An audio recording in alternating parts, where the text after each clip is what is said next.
Chapter 1. Introduction. The ghost of Marx. We begin in the shadows, where ideas, like specters, linger long after their authors have departed. The year is irrelevant. It could be now. It could be then. The chill in the air, the scent of damp cobblestones, these are timeless companions to a particular unease. An unease born of inequality, of a system that seems to both create unimaginable wealth and cast millions into its starkest shadows. Our subject, capitalism. Not the sanitized version presented in textbooks, but the raw, pulsating engine of production and consumption. An engine driven, according to some, by forces beyond our control, forces first articulated by a man whose name still echoes with both reverence and revulsion. We speak, of course, of the philosopher.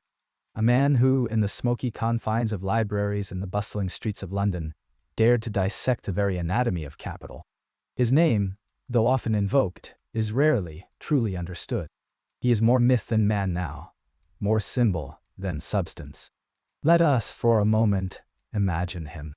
The philosopher, hunched over manuscripts, fueled by coffee and righteous indignation.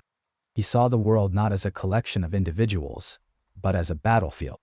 A battlefield where the capitalist, the owner, clashed relentlessly with the worker, the laborer. A struggle defined, he argued, by something he called surplus value. The key, he believed, to understanding the engine's relentless churn. It is the unpaid labor of the worker, the portion of their toil that flows not into their own pockets, but into the coffers of the owner. This seemingly simple observation, the philosopher argued, was the seed of capitalism's inherent contradictions. The seed of its inevitable crises. He envisioned cycles. Boom and bust. Prosperity followed by collapse. Each crisis, a violent correction, a cleansing fire that purged the excesses of the previous boom, only to sow the seeds for the next. He saw these cycles not as random occurrences, but as inherent features of the system itself. The philosopher's ideas were revolutionary, disruptive. They challenged the established order, offering an alternative vision of society, one where the fruits of labor were shared more equitably. A vision that inspired movements, sparked revolutions, and continues to shape political discourse to this day. But the philosopher was not without his critics. They argued his theories were flawed, his predictions inaccurate. They pointed to the resilience of capitalism, its ability to adapt and evolve. They proclaimed that the philosopher's ghost had been exorcised, that his ideas were relics of a bygone era. Yet, in times of economic turmoil, when markets crash and unemployment soars, the echoes of the philosopher's arguments become harder to ignore. The specter of surplus value, the specter of inherent crisis, haunts the halls of power, whispering uncomfortable truths to those who would rather not hear them. But how accurate was the philosopher's vision? Did he truly unlock the secrets of capitalism's dynamics?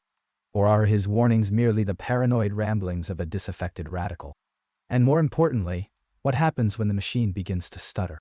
Narrator, last time, we laid the groundwork, identifying the core question at the heart of Marxian economics. Where does profit really come from? Narrator, our story begins not in factories or bustling marketplaces, but in a quiet, rain-soaked corner of Prussia. The year is 1818. Imagine the air thick with the scent of damp earth and riverstone. The city of Trier, a place of ancient Roman ruins and burgeoning bourgeois ambition. A small, comfortable home, filled with the comforting aroma of brewing coffee and the scent of old books. Here, in this unlikely setting, our protagonist was born. Narrator, he wasn't born into poverty, nor did he inherit vast estates. His father, the lawyer, was a man of the Enlightenment, steeped in logic and reason. A man who admired Voltaire and the ideals of the French Revolution. He yearned for progress, for a society governed by law, not by divine right. But Prussia, even then, was a land of rigid hierarchies. The lawyer, despite his intelligence and standing, felt the weight of societal constraint. He was a Jew, yes, but in order to provide his children with the best opportunities in an increasingly anti-Semitic society, he felt compelled to convert to Protestantism. A pragmatic choice? or the first compromise in a long line of compromises that would haunt his son's work? The air of compromise, of moral tension, always hung heavy in that home. Narrator: the boy, bright and intellectually voracious, devoured books. He showed an early aptitude for language, for philosophy, for dissecting arguments. But Trier, for all its historical charm, was a provincial backwater. His ambition burned with a fierce, almost reckless intensity, and it quickly outgrew the confines of his hometown. At 17, he left for the University of Bonn. A heady, liberating experience. Narrator: he embraced the freedom, perhaps a little too enthusiastically. Drinking, dueling, and writing bad poetry filled his days. His father, the lawyer, worried. He saw the potential being squandered, the sharp mind drifting towards indolence. He pleaded with his son to focus, to apply himself, to think about a career, a future. So, he transferred the young man to the more rigorous University of Berlin, a city of intellectual ferment, a place where the ideas of Hegel, the philosopher, held sway. Narrator: Berlin was a revelation. Here, he encountered a new generation of thinkers, the young Hegelians. They questioned everything: religion, the state, morality itself. They believed in progress through reason, in transforming the world through philosophical critique. But the philosopher's ideas were complex, labyrinthine. The state, he argued, was the embodiment of reason, the ultimate expression of collective will. But how could that be, when the Prussian state was so manifestly authoritarian, so resistant to change? It was within this contradiction that the seeds of his later, more radical critique began to sprout. Narrator: he joined the Doctors' Club, a group of radical intellectuals, led by the Doctor of Theology. They argued endlessly about the nature of freedom, of alienation, of the role of the individual in society. It was here, in the smoke-filled rooms of Berlin, that he began to question the very foundations of Hegelian thought. He saw the inherent conservatism in the philosopher's system, its tendency to justify the status quo. He began to search for a more radical, more revolutionary perspective. He finished his doctorate, yes, but academia seemed stifling. The world of ideas, in his mind, must be translated into action. He needed a platform, a voice. Narrator: he turned to journalism. A new arena, the perfect place to unleash his scathing wit and his growing conviction that something was profoundly wrong with the world. But what, precisely, was wrong? And how could it be fixed? He saw injustice, certainly. Inequality, oppression. But he lacked the tools, the framework to truly understand the forces at play. He was still searching, still wrestling with the ghost of the philosopher, unaware of the intellectual titan he was about to become. Unaware, too, that the Prussian authorities were already watching him. Chapter 3. The Young Hegelian Critique. Philosophy and politics. The air hangs heavy, thick with the smell of coal smoke and damp earth. Picture a narrow winding street in Berlin, circa 1840. Lantern light flickers weakly, casting long, dancing shadows on the stone walls. This isn't just a place, it's a crucible. A crucible where ideas are being forged in the fiery debate of a generation. We're stepping into the world of the young Hegelians. Think of them as intellectual revolutionaries, wrestling with the ghost of a philosophical giant. The philosopher, Hegel, had argued that history was the unfolding of spirit, reason progressively realizing itself in the world. The Prussian state, with its order and its laws, was, for Hegel, the embodiment of this rational progress. But for the young Hegelians, something wasn't quite right. They saw the Prussian state, not as the pinnacle of reason, but as a force of oppression, stifling freedom and hindering true human potential. They saw poverty, censorship, and inequality, all flourishing under the supposedly rational banner of the state. Imagine a smoky tavern, the air thick with tobacco and philosophical pronouncements. A group of young men, their faces lit by the flickering candlelight, passionately debating. The theologian Strauss had already struck a blow, questioning the literal truth of the Gospels, arguing that they were mythical representations of deeper human truths. This was dangerous stuff, challenging the very foundations of religious authority. The teacher, Feuerbach, took this critique even further.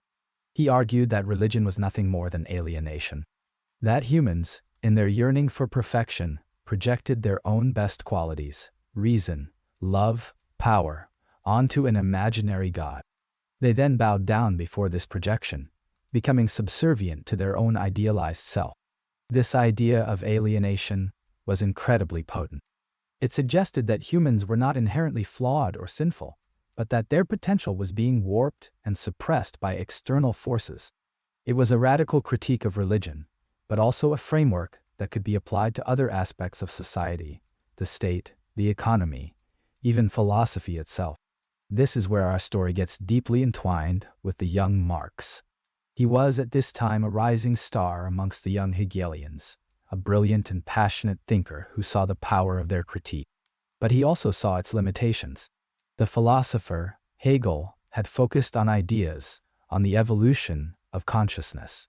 The young Hegelians, even as they challenged Hegel, were still largely focused on changing ideas. Marx, however, began to see that ideas were not born in a vacuum. They were rooted in the material conditions of life, that the economic structure of society, how people produced and distributed goods, shaped their consciousness, their beliefs, and their values. He began to ask, what are the material conditions that give rise to the state? What is the relationship between the ideas of freedom and equality and the realities of economic inequality? What is the material basis of alienation? He knew that simply changing ideas would not be enough. To truly liberate humanity, it was necessary to transform the material world, to revolutionize the economic structure that created and perpetuated alienation. And it was here, in the smoky taverns and dimly lit study rooms, that the seeds of his revolutionary vision began to take root. The question remains, though, what form would this material revolution take, and what forces would drive it? Someone is listening at the door. We should go. Muir, Rune, Way. Chapter 4. Meeting Engels. A revolutionary partnership. We've traced the intellectual path of the thinker, from his early struggles to his growing conviction that the world was fundamentally unfair. Now, a chance encounter is about to reshape his destiny and the very landscape of economic thought. Imagine Manchester, England, in the mid-1840s. A city choked with smoke and industry, a place where fortunes were made and lives were broken. The air itself hangs heavy with the stench of coal and the dampness of perpetual rain. It bites at your skin, a constant reminder of the grim reality faced by those who toiled in the factories. It was here, in this crucible of industrial capitalism, that the thinker met the industrialist. Not a factory owner reveling in his wealth, but a man who saw the same injustices, the same inherent contradictions in the system, with a clarity that mirrored the thinker's own. The industrialist, son of a wealthy textile manufacturer, wasn't blind to the suffering around him.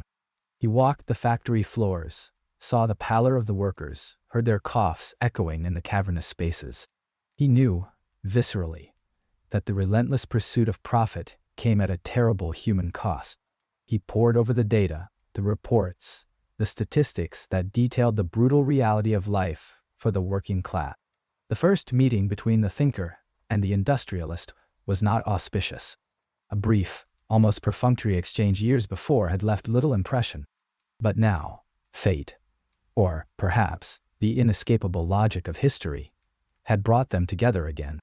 They met in a small, dimly lit cafe, the air thick with the aroma of roasted coffee and damp wool. The only light came from a flickering gas lamp, casting long, dancing shadows on the walls. The thinker spoke with his usual fervor, his words a torrent of ideas, a relentless critique of the existing order. The industrialist listened intently, nodding occasionally, his gaze steady, unwavering. He saw not just anger and outrage, but a profound intellectual rigor, a deep understanding of the forces at play. He knew, with a certainty that resonated within his very bones, that he had found a kindred spirit. Over hours, fueled by strong coffee and stronger convictions, they debated the nature of capital, the exploitation of labor, the inevitability of crisis. The industrialist presented the thinker with his detailed observations, his meticulous research into the conditions of the working class, information that would prove invaluable in shaping the thinker's theories. He described the concept of surplus value, the difference between the value a worker creates and the wages they receive, the very engine of profit. In that small, smoky cafe, a revolutionary partnership was forged. A partnership that would challenge the foundations of the capitalist world, offering a radical new vision of society.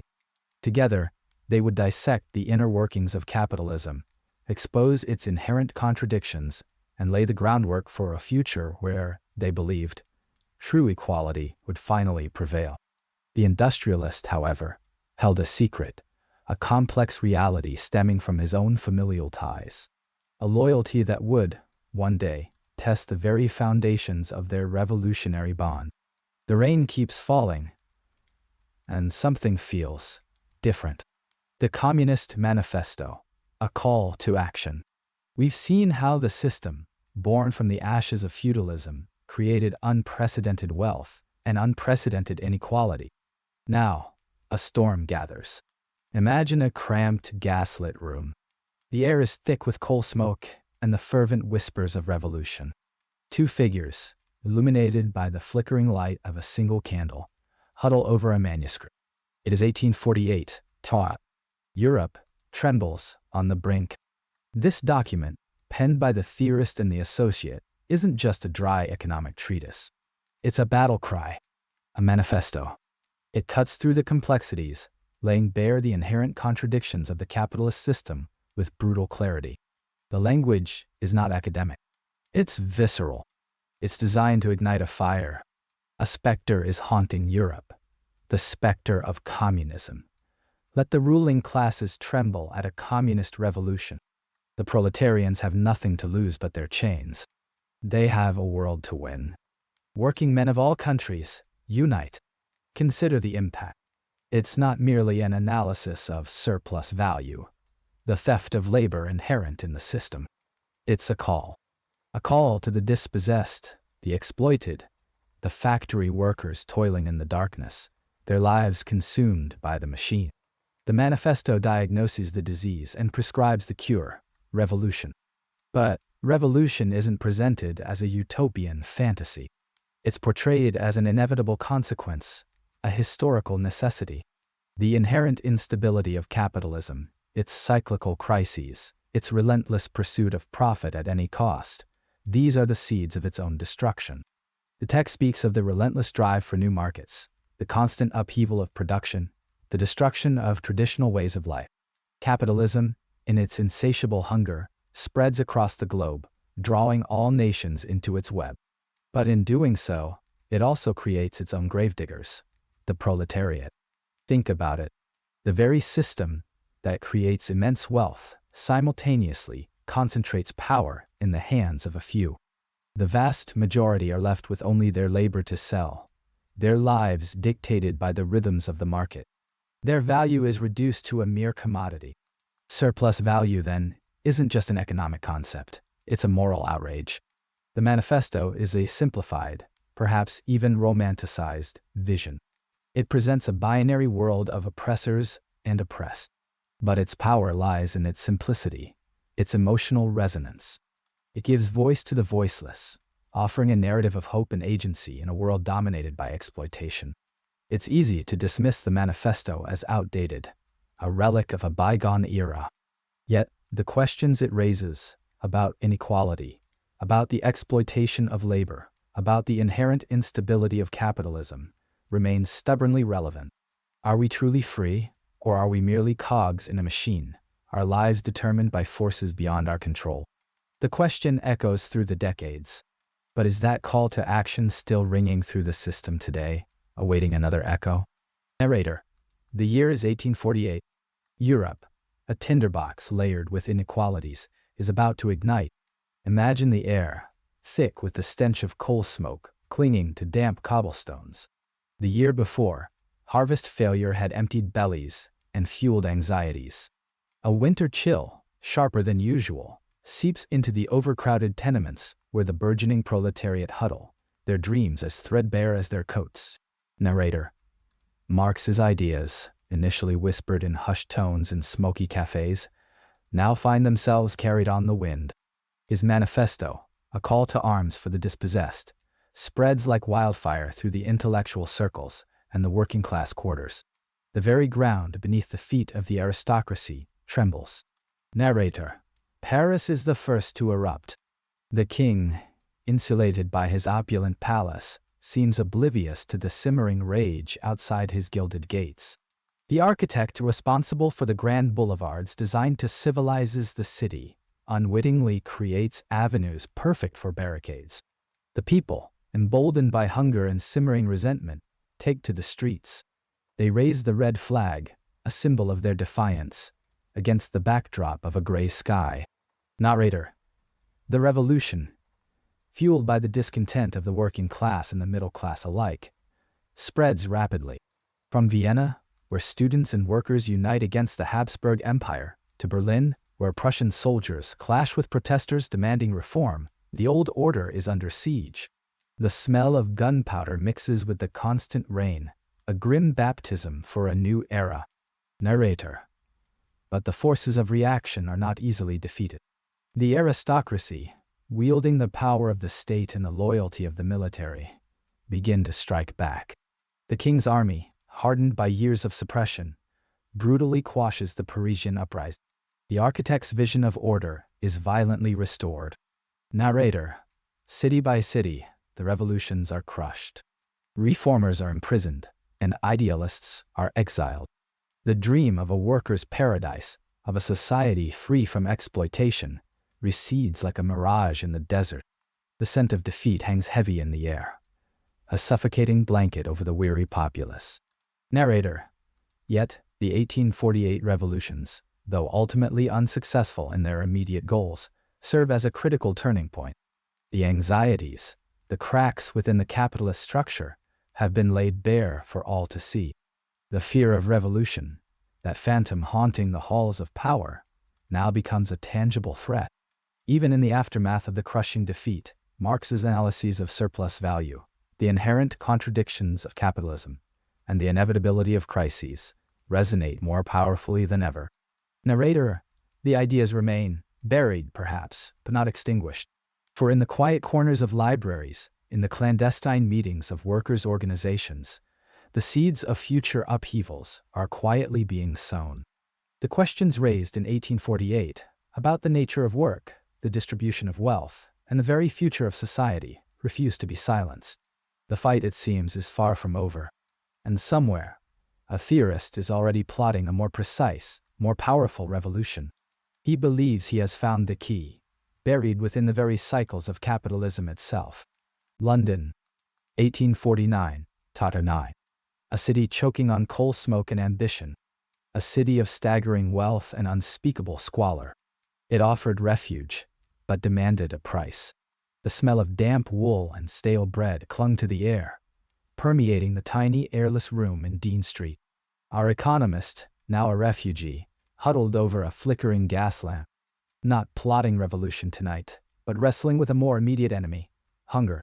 The baby's wail, a constant thin thread in the tapestry of London's misery. Another mouth to feed. His wife, exhausted and pale, nursed the child in the shadows. The struggle for survival had become a consuming occupation, eclipsing, for now, the grand theories that burned within him. Exile is a crucible.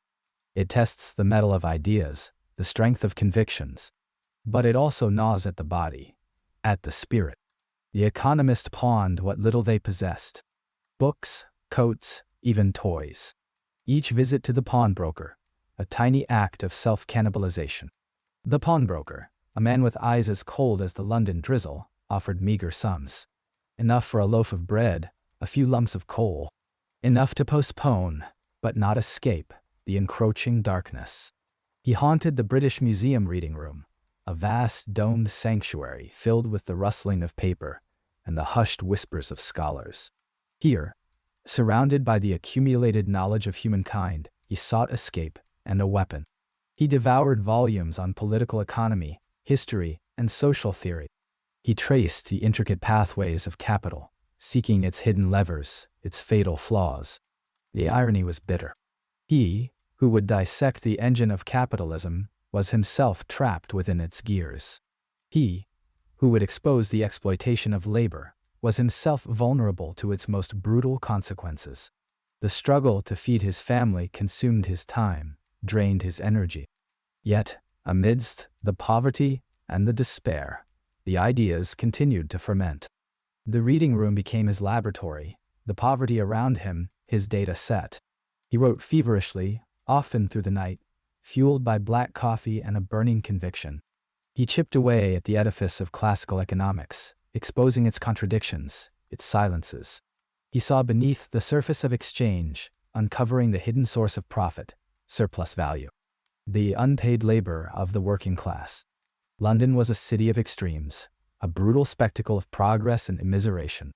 The grand avenues, lined with opulent shops, were built on the backs of countless laborers, toiling in factories and mines. He saw the system at work, raw and unforgiving. Each transaction, each commodity, a tiny battlefield in the class struggle. He tried to publish his findings, but publishers were wary. Radical ideas were not in demand. The market, it seemed, had a way of silencing dissenting voices. The economist's health began to suffer. Sleepless nights, poor nutrition, the constant stress of poverty. His body, like the working class he sought to liberate, was being slowly consumed by the very system he was analyzing. The question became, could he complete his work before the weight of London, and the weight of his own struggle, crushed him entirely? He knew he needed help, a collaborator, a comrade, but where would such help come from, in this vast, indifferent city? And how long could he, and his family, survive? Narrator.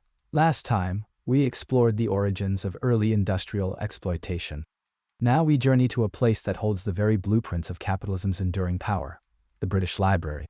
Narrator. Imagine yourself stepping through the imposing doors. The air hangs heavy and still, thick with the scent of aged paper and leather. It's a smell that whispers of secrets, of calculations made in candlelight, of fortunes won and lost. The stone floor is cold beneath your feet, a constant reminder of the centuries etched into this place. This isn't just a library, it's a repository of the capitalist mind. Narrator. Within these walls, tucked away in forgotten corners, lie documents that illuminate the mechanisms of surplus value. We're not searching for grand pronouncements, but rather the quiet, insidious details. Imagine the ledger of a 19th century textile mill. Each entry, a stark record of raw materials purchased, wages paid, and the far greater value of the cloth sold. This simple calculation, repeated endlessly across industries, reveals the essence of the exploitation at the heart of capitalism. The difference, the surplus, becoming the fuel for further accumulation. Narrator. Consider the letters exchanged between merchants trading across the globe.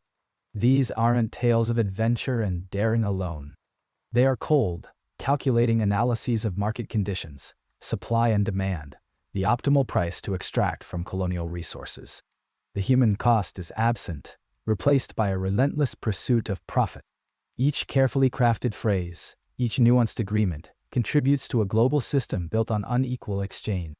These records paint a portrait not of individual malice, but of a system that incentivizes, even necessitates, the generation of surplus value.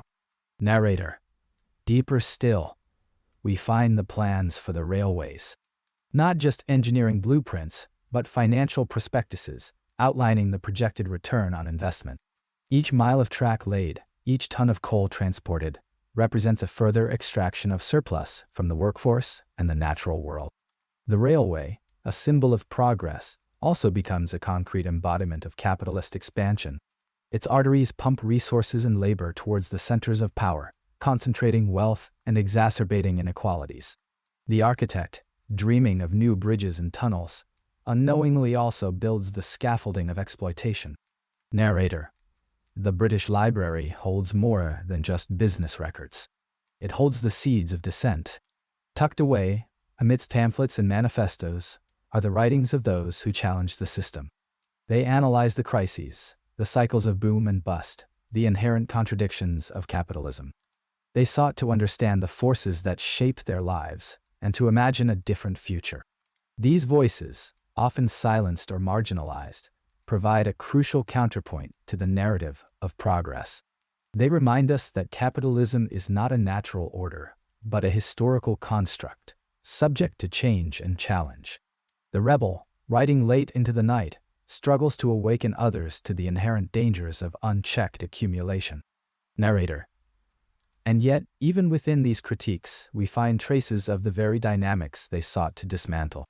The language of economics, the analysis of markets, even the understanding of surplus value, all are tools that capitalism itself has refined.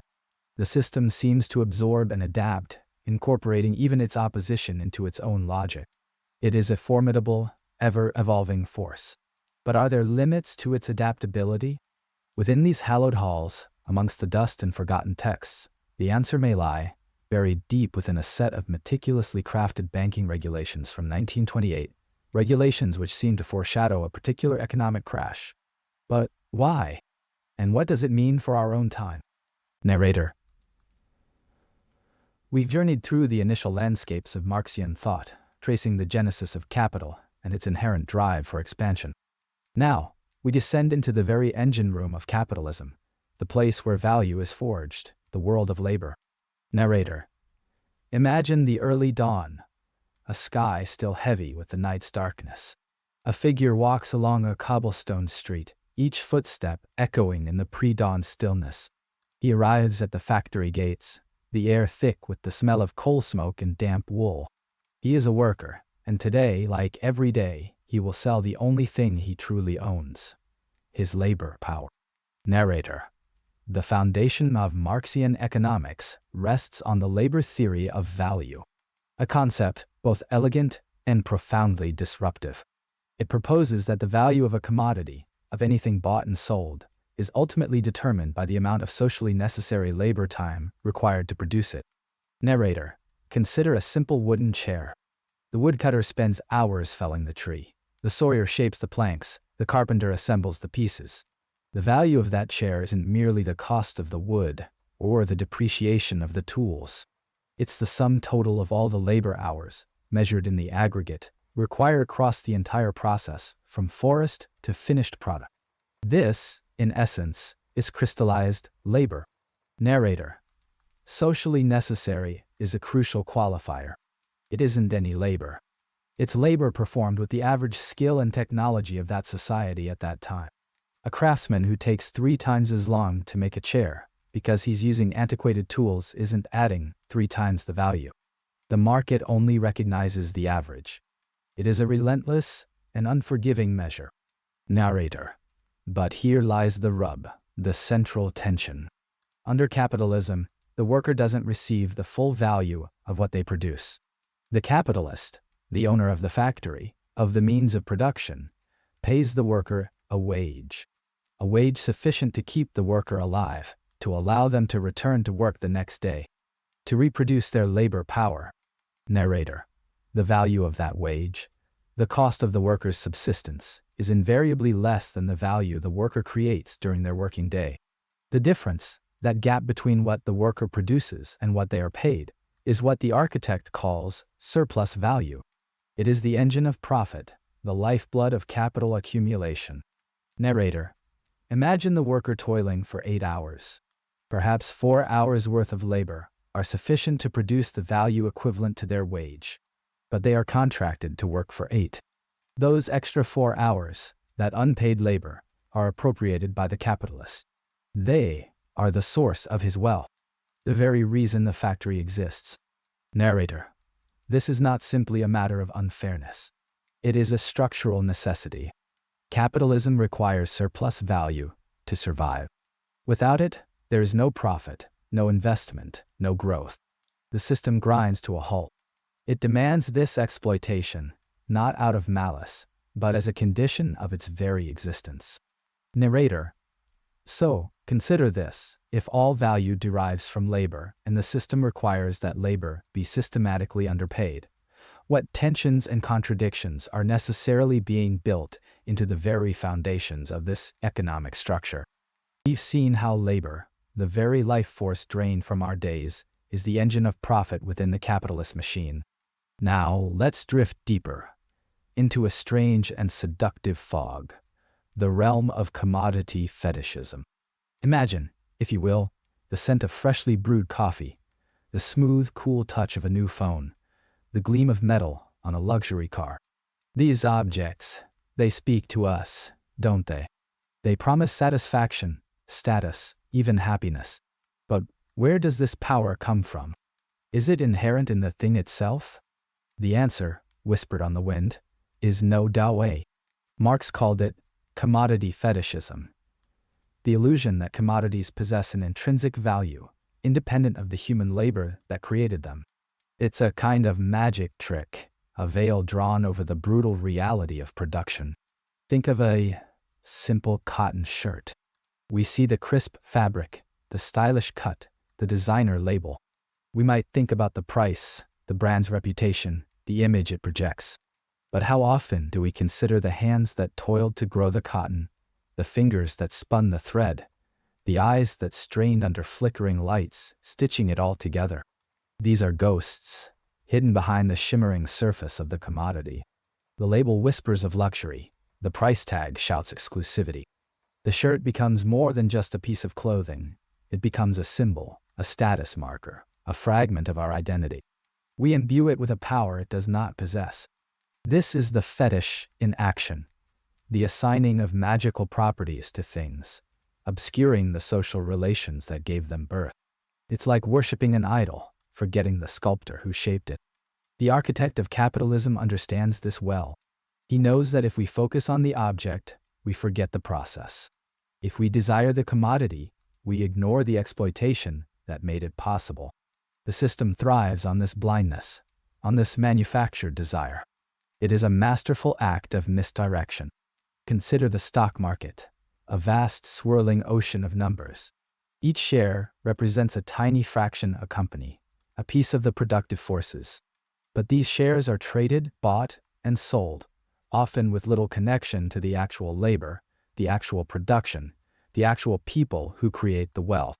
The shares become fetishes in themselves, symbols of abstract value, detached from the real world. This illusion, this fetish, is not simply a philosophical quirk. It has profound consequences. It perpetuates inequality, masks exploitation, and fuels the endless cycle of consumption. It distracts us from the true source of value, the human labor that transforms the world. It keeps us asleep, dreaming of things instead of questioning their origins. And as we sleep, the king tightens his grip.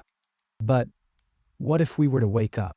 Narrator, we've journeyed through the historical echoes of exploitation, witnessing the rise of a system where a few accumulate vast fortunes while the many toil. Now we must delve into the very heart of this disparity: surplus value.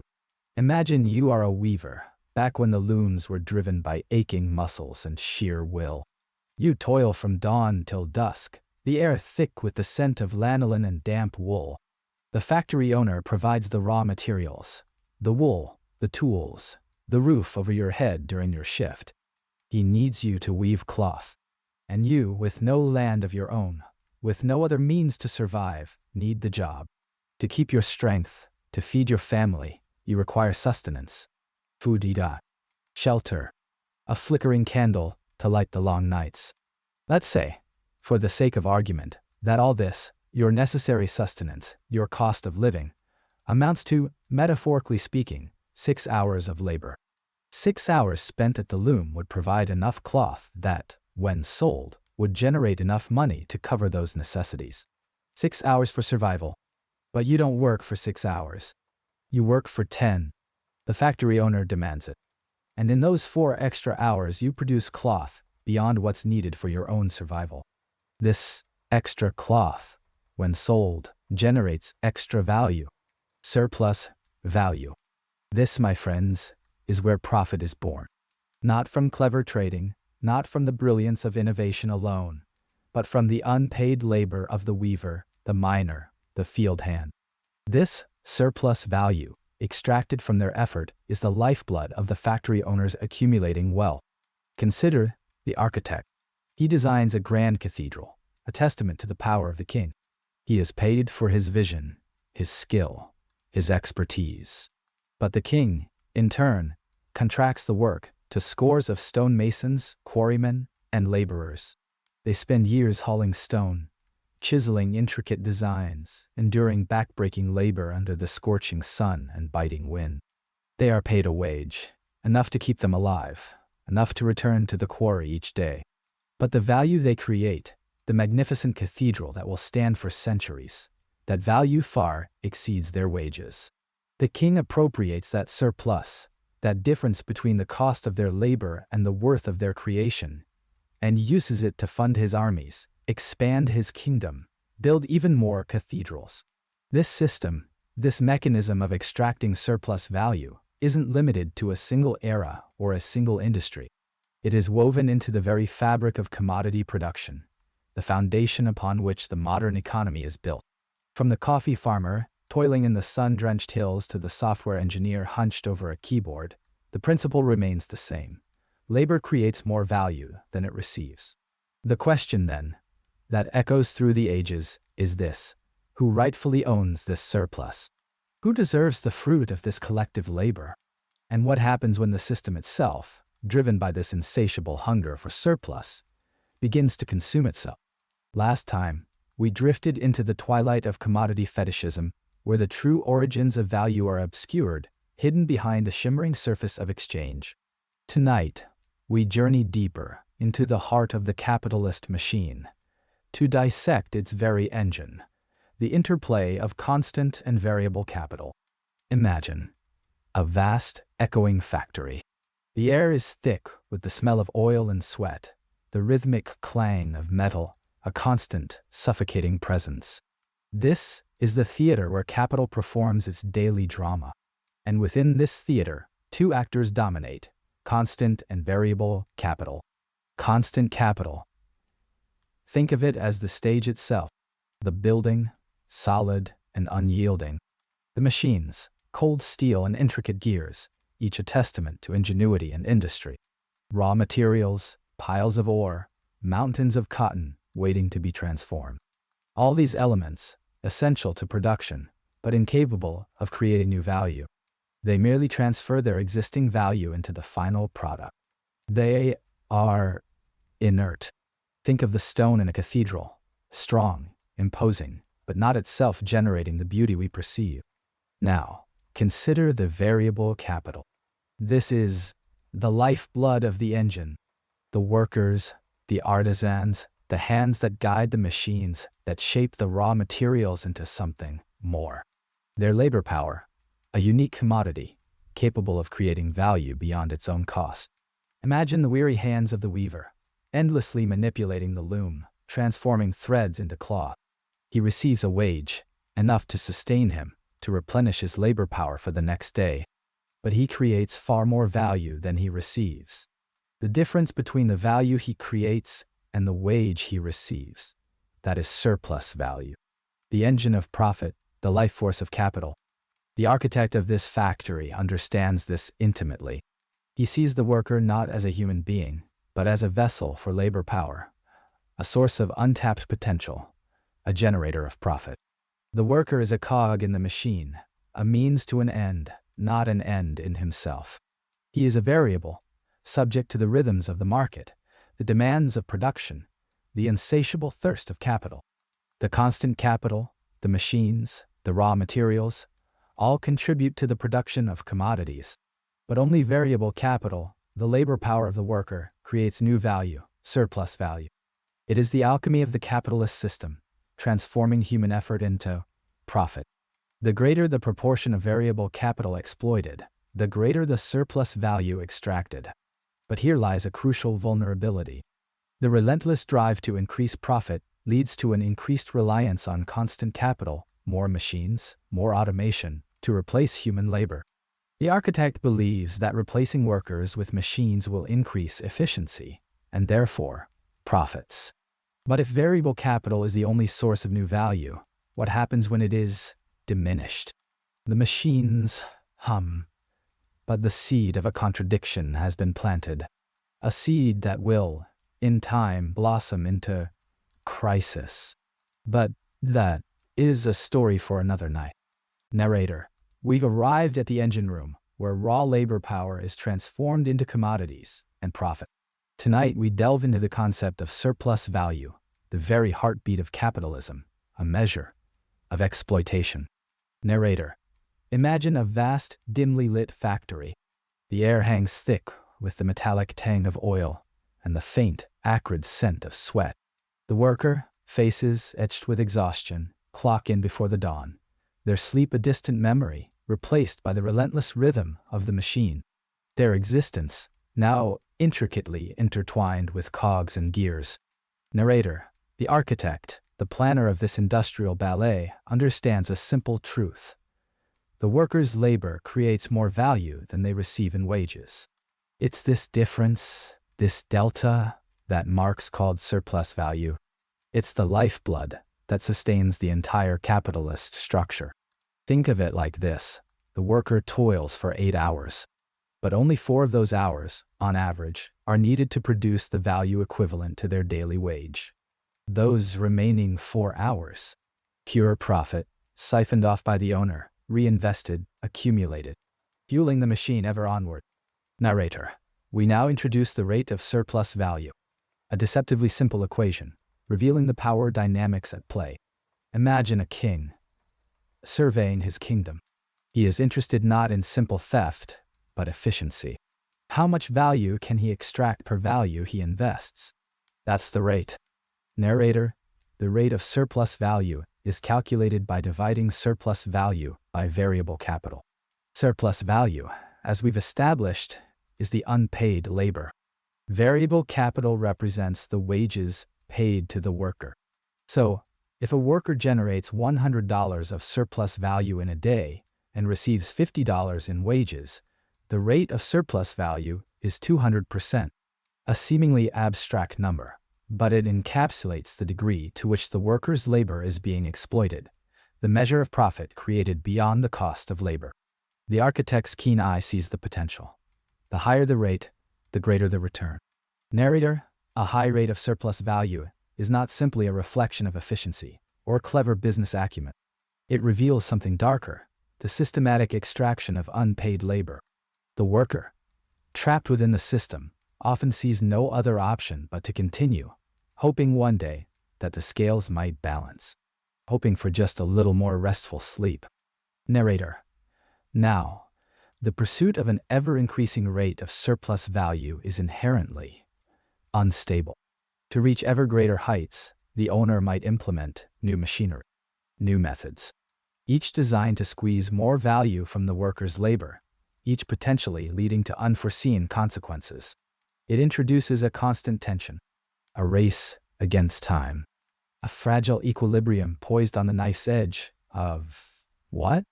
Chapter 14: The Working Day. Struggle over labor time. We've traced the anatomy of a commodity, seen how its value hides the human labor that breathes life into it.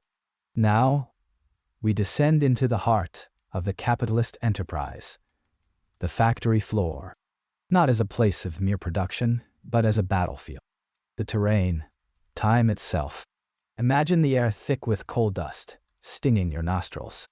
The rhythmic clang of the looms, a relentless pulse, driving you forward. The master watches. He holds the keys to your livelihood, to your very survival. And what he demands is not merely labor, but labor, time. The working day. It seems a natural thing, doesn't it? 8 hours of labor, followed by respite. But what dictates that number? What divine decree etched it into the fabric of existence? The truth is far more brutal. The length of the working day is a battle, a constant, agonizing struggle between two irreconcilable forces. On one side, the capitalist, seeking to extract every last drop of surplus value, to squeeze the orange dry until only bitter rind remains. On the other, the worker, clinging to what little life remains outside the factory gates. Consider this: if the worker labors only long enough to reproduce the value of his own wages, there is no profit. The capitalist needs more. He needs surplus labor. This is the heart of surplus value, the fuel that powers the capitalist engine. The longer the working day, the greater the surplus, the thicker the capitalist's coffers. But what of the worker? Each extra hour stolen from his life is an hour stolen from his family, his rest, his very ability to sustain himself. Each hour adds to the physical and mental exhaustion, shortening his life, degrading his spirit. The machines demand obedience, but the body rebels. The capitalist will deploy every trick in his arsenal to extend the working day. He'll preach the virtues of hard work, of discipline, of loyalty. He will innovate with new technologies that demand even more from the human frame. He will exploit the desperation of the unemployed, using them as a constant threat to those who dare to resist. But the worker is not without weapons. He can organize. He can strike. He can demand laws that limit the working day. The fight for the 10-hour day, the 8-hour day, was not a gift bestowed by benevolent rulers. It was a victory hard won, paid for in blood and sacrifice. Yet, even as the legal limits are established, the struggle continues. The capitalist finds new ways to extract surplus value, through increased intensity of labor, through piecework, through the relentless pressure of competition. The battle for labor time is never truly won. It is a perpetual conflict, woven into the very fabric of capitalism. The clock ticks on, measuring not just time, but the ever-shifting balance of power between the capitalist and the worker. And in the shadows another possibility stirs. A whisper of a future where labor is no longer a source of exploitation, but a means of self-realization. But how can that happen when new forms of labor, seemingly less strenuous, appear on the horizon? Forms that blur the line between work and leisure, demanding our attention and our data around the clock. Narrator: last time, we explored how profit, the lifeblood of capitalism, is born from unpaid labor, surplus value. Narrator: tonight, we delve into the inevitable consequence of that profit, the relentless, all-consuming need for capital accumulation. Think of it as a sleeping dragon, hoarding gold, forever restless, always demanding more. Narrator: imagine the factory floor, perpetually damp with the sweat of labor, and the perpetual drizzle seeping through cracks in the old brick. The air, thick with the smell of oil and the acrid bite of raw materials. It's not just a place of production, it's a crucible where surplus value is forged and transformed into capital. The owner, driven by the imperative to survive, to outcompete the others, must reinvest that surplus. It's not a choice, it's a command. A whisper in his ear, growing louder with each tick of the clock: grow or die. Narrator: this accumulation takes two primary forms. First, there's expansion. Building more factories, buying more machines, hiring more workers. The physical footprint of capital expands, swallowing more and more of the world around it. Fields become factories, forests become mines. The natural world, once a source of sustenance and beauty, is now reduced to raw material, fuel for the insatiable engine of accumulation. Narrator: but there's another, more insidious form: intensification. It's not just about more, it's about better. Newer machines, faster processes, more efficient organization of labor. The architect, hired by the owner, pores over blueprints, searching for any possible optimization. Every wasted movement, every second lost, represents a potential loss of profit. So, the pace quickens. The pressure mounts. The workers, already strained, are pushed to their limits. Innovation isn't about making life easier. It's about extracting more surplus value from the same amount of time. Narrator: this drive for accumulation has profound consequences. It concentrates wealth in the hands of a few, exacerbating inequality. The gap between the owner, who benefits from the surplus, and the worker, who produces it, widens into a chasm. The worker, who is increasingly dispensable due to technological advancement, is forced to compete against others for lower wages and fewer opportunities. Narrator: furthermore, it creates a constant pressure to find new markets, new sources of raw materials, new avenues for investment. Capital seeks to expand beyond national borders, penetrating every corner of the globe. Old empires crumble, giving way to new forms of economic domination. The search for profit becomes a global quest, reshaping societies and cultures in its image. Narrator. But this relentless pursuit of accumulation contains within it the seeds of its own destruction. The very forces that drive growth also create instability and crises. The increased productivity, born of technological innovation, can lead to overproduction. The market becomes saturated. Demand stagnates. Factories fall silent. Workers are laid off. The cycle of accumulation grinds to a halt. Narrator. The sleeping dragon, momentarily subdued, begins to stir. Its breath, once a warm wind of prosperity, now chills the air with uncertainty. What happens when the dragon awakens again, hungrier than ever before? We've seen how surplus value is born from the exploitation of labor, fueling capital accumulation. But the very engine that drives capitalism contains a hidden contradiction, a tendency towards self-destruction. Imagine, if you will, a vast factory. Damp stone walls, slick with condensation. The air thick with the acrid smell of oil and hot metal. This is not merely a place of production. It's a monument to the organic composition of capital. The organic composition of capital is the ratio between what the economist calls constant capital, raw materials, machines, buildings, and variable capital, the wages paid to the workers who operate them.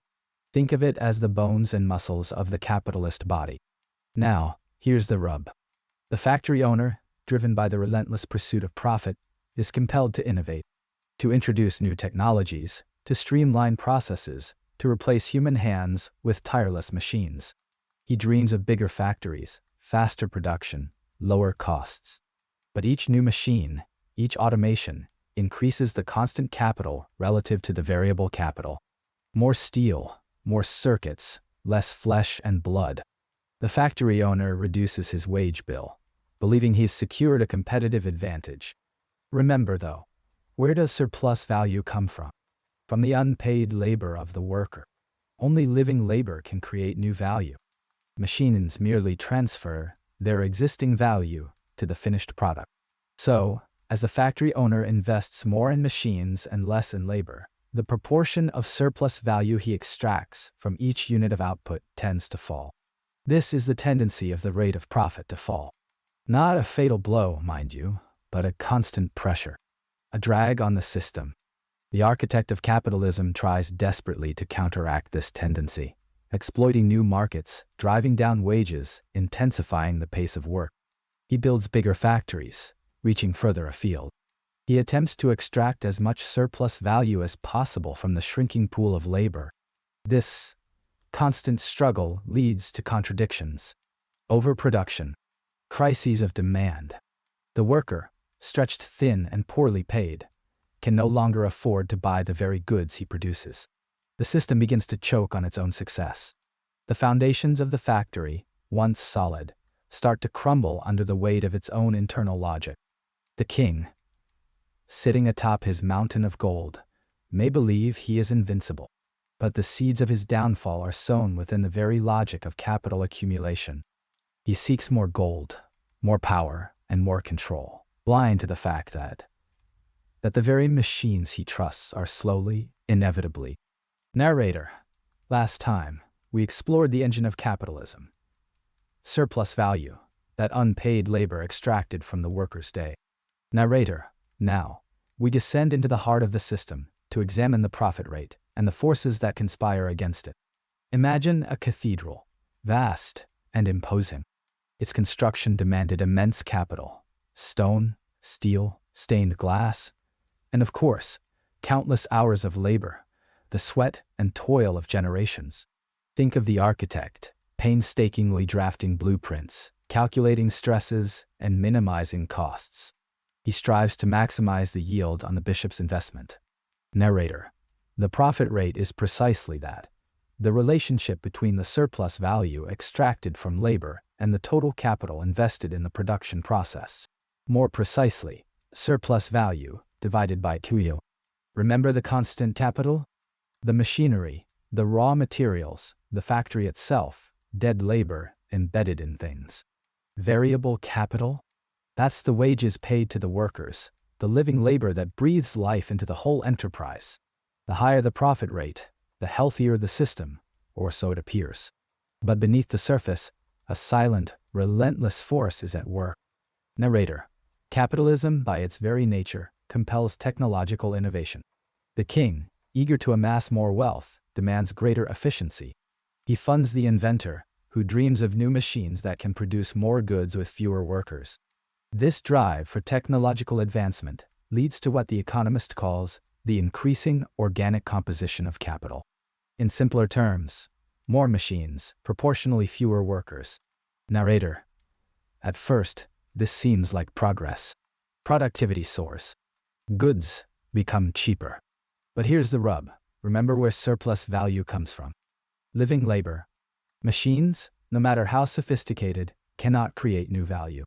They merely transfer their existing value to the final product. As the proportion of capital invested in machinery rises relative to the labor force, the source of surplus value, and therefore profit, begins to erode. This is the tendency of the rate of profit to fall. Narrator. Imagine a blacksmith's shop. The blacksmith and his apprentice work side by side, hammering red-hot iron. Most of the value comes from their labor. Now, imagine a sprawling factory, filled with automated forges and robotic arms. A single foreman oversees the entire operation. The output is vastly greater, but the proportion of labor contributing to that output has shrunk dramatically. The foreman, though crucial, contributes far less surplus value per unit of capital invested than the blacksmith and his apprentice did. Narrator. This falling rate of profit threatens the entire system. To counteract this decline, the capitalist must find new ways to squeeze more surplus value from labor. Longer hours, lower wages, intensified work. He must also seek out new markets, new sources of cheap labor, and new avenues for investment.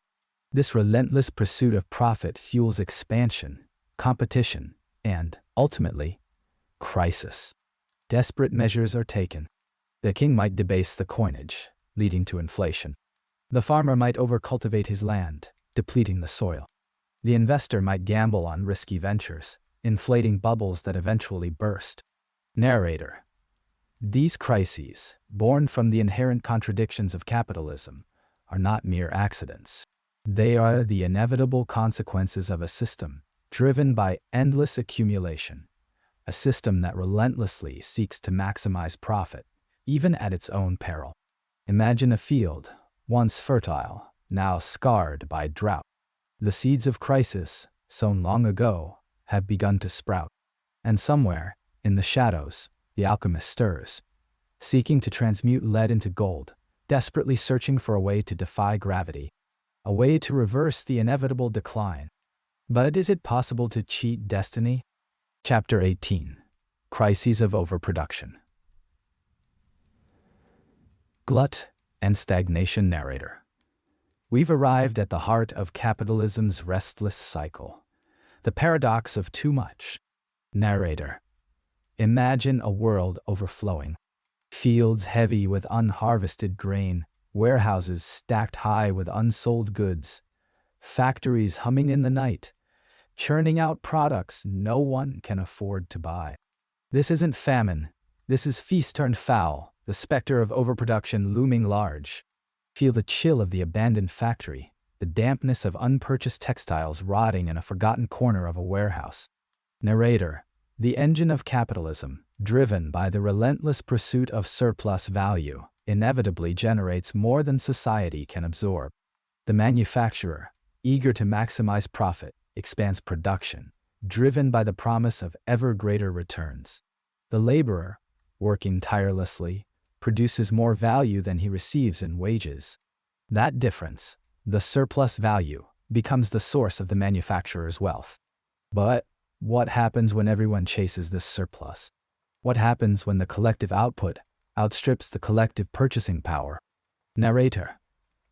Think of it like a river, swollen beyond its banks. The initial flow, the investment, the production, it seems powerful, unstoppable. But as the river grows, it encounters resistance. The banks, representing consumer demand, can only hold so much. The water, the goods produced, spills over, creating chaos and stagnation. Narrator, the problem isn't a lack of need. People still require food, shelter, clothing. The problem lies in a lack of effective demand, a lack of money in the hands of those who need these goods. Wages, intentionally kept low to maximize surplus value, become a drag on the system itself. The workers, the very producers of the wealth, cannot afford to consume what they create. A deep irony, a self-inflicted wound. Narrator, this overproduction manifests in cycles. Booms followed by busts. Periods of frantic activity followed by periods of deep recession. Factories close, workers are laid off, consumption dries up even further, and the system spirals downward. Imagine the silence in the abandoned factories, the echoes of machines now still, the ghost of labor haunting the empty spaces. Narrator, the capitalist, trapped in the logic of the system, struggles to break free. He might lower prices to stimulate demand, but that cuts into his profit margins. He might seek new markets abroad, expanding the cycle of overproduction to a global scale. He might even destroy surplus goods, a desperate measure to artificially inflate prices and restore profitability. Narrator, these attempts, however, are mere palliatives. They postpone the inevitable crisis, but they do not resolve the fundamental contradiction at the heart of capitalism. The system, in its very pursuit of surplus, sows the seeds of its own destruction. The seeds of glut, the seeds of stagnation. And yet, even in these moments of profound crisis, the drive for innovation, the search for new sources of profit never truly ceases. The system, wounded but not defeated, begins to reconfigure. But into what form? What shape will it take? And at what cost? Previously, we explored how capitalism generates surplus value, the engine that drives its endless expansion. Tonight, we descend into the heart of a paradox, a tension inherent within that very engine: the falling rate of profit. Imagine, if you will, a grand cathedral, built over centuries. Each stone, each arch, represents investment. But as the cathedral grows, the cost of maintaining it, of adding new wings and spires, begins to outweigh the initial beauty and purpose. That, in essence, is the falling rate of profit. It's not about individual businesses failing. It's about a systemic pressure, a long-term tendency that threatens the entire edifice of capital. Think of the capitalist, restless in his silken sheets. He dreams of expansion, of new markets, of ever-increasing profits. But as he invests more and more in machinery, in raw materials, what the economist might call constant capital, the proportion of that investment dedicated to generating surplus value, variable capital, the labor itself, shrinks. Picture a factory, gleaming with automated looms. Fewer workers are needed to operate them. The product output skyrockets, seemingly a victory for progress. But who is left to buy all these goods? And more crucially, from where does the surplus value now originate, when the human hand, the very source of that value, is diminished? The engineer boasts of efficiency, of streamlined production. He sees only output, units per hour, market share. He rarely considers the social cost. He rarely considers, during his brief respite, what new pressures this creates. The machines themselves do not create surplus value. They merely transfer their own stored value to the product. Only living labor can conjure that magic spark, that extra something beyond the cost of its own reproduction. The capitalist, facing dwindling returns, desperately seeks solutions. He might try to intensify exploitation, squeezing more work out of fewer laborers. He might venture into new markets, seeking cheaper raw materials and more compliant workers. He might even innovate, introducing newer, more efficient technologies, hoping to leap ahead of the competition. But these are, at best, temporary reprieves. They postpone the inevitable. The problem lies not with individual choices, but with the underlying logic of the system. The relentless drive to accumulate capital, to increase productivity, ultimately undermines the very source of that capital's profit. Think of the king, pacing his marble floors, contemplating the stability of his realm. He observes the growing discontent, the widening gap between the wealthy few and the struggling many. He tries to implement reforms to appease the masses, but he knows, deep down, that the seeds of instability have already been sown. The falling rate of profit is not a prediction of imminent collapse. It is a long-term tendency, a chronic ailment that weakens the foundations of capitalism. It creates crises, stagnation, and inequality. It forces the system to constantly reinvent itself, to seek new ways to extract surplus value, often at great social and environmental cost. As we drift closer to sleep, remember this constant struggle for profit. Remember the ticking clock and the relentless drive for more. But consider, what happens when even that relentless drive begins to falter, when the very ground beneath the cathedral begins to shift? Chapter 20. Counteracting tendencies to the falling rate of profit. Last time, we explored the iron law that haunts capitalism, the falling rate of profit. Now, imagine a vast, ancient machine. Its gears are grinding, its pistons are pumping, driven by the relentless engine of capital. But this machine is starting to falter. The internal logic of capitalism, its insatiable hunger for efficiency, paradoxically undermines its own profitability. The rate of profit, the very lifeblood of the system, begins to decline. The king of capital sits uneasily on his throne. He knows something must be done. But the system isn't passive. Capitalism doesn't just surrender to its inherent contradictions. It fights back. It develops counteracting tendencies, like antibodies, battling an infection. One of the most potent weapons in the arsenal is the intensification of exploitation. The factory worker, already toiling long hours, is pushed even harder. The machine runs faster. The pace becomes frenetic. The pressure mounts. More surplus value is squeezed out of each hour of labor, like juice from a withered fruit. The king demands it. The architect is master of efficiency, designs the methods. This intensification isn't always brutal. Sometimes, it's disguised as innovation, efficiency gains, lean management. But the underlying principle remains: extract more from the worker with less. The worker's dreams grow dim. His back aches. Another crucial strategy is cheapening the elements of constant capital. The iron, the steel, the raw materials needed for production must become less expensive. New sources are discovered, exploited. Supply chains are stretched across the globe, reaching into the most remote corners of the earth, where resources are plentiful and regulations are weak. The land weeps. The rivers run black. But even more impactful is the relative overpopulation. The relentless drive for efficiency leads to technological advancements that displace workers. Automation replaces human labor. A reserve army of the unemployed is created, desperate for any work at any wage.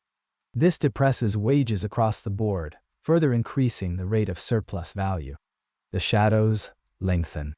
Foreign trade provides another crucial outlet. New markets are opened, exploited.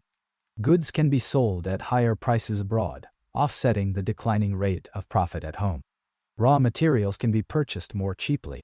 The tentacles of capital extend across borders, colonizing new territories, absorbing new populations into its insatiable maw.day. The earth groans.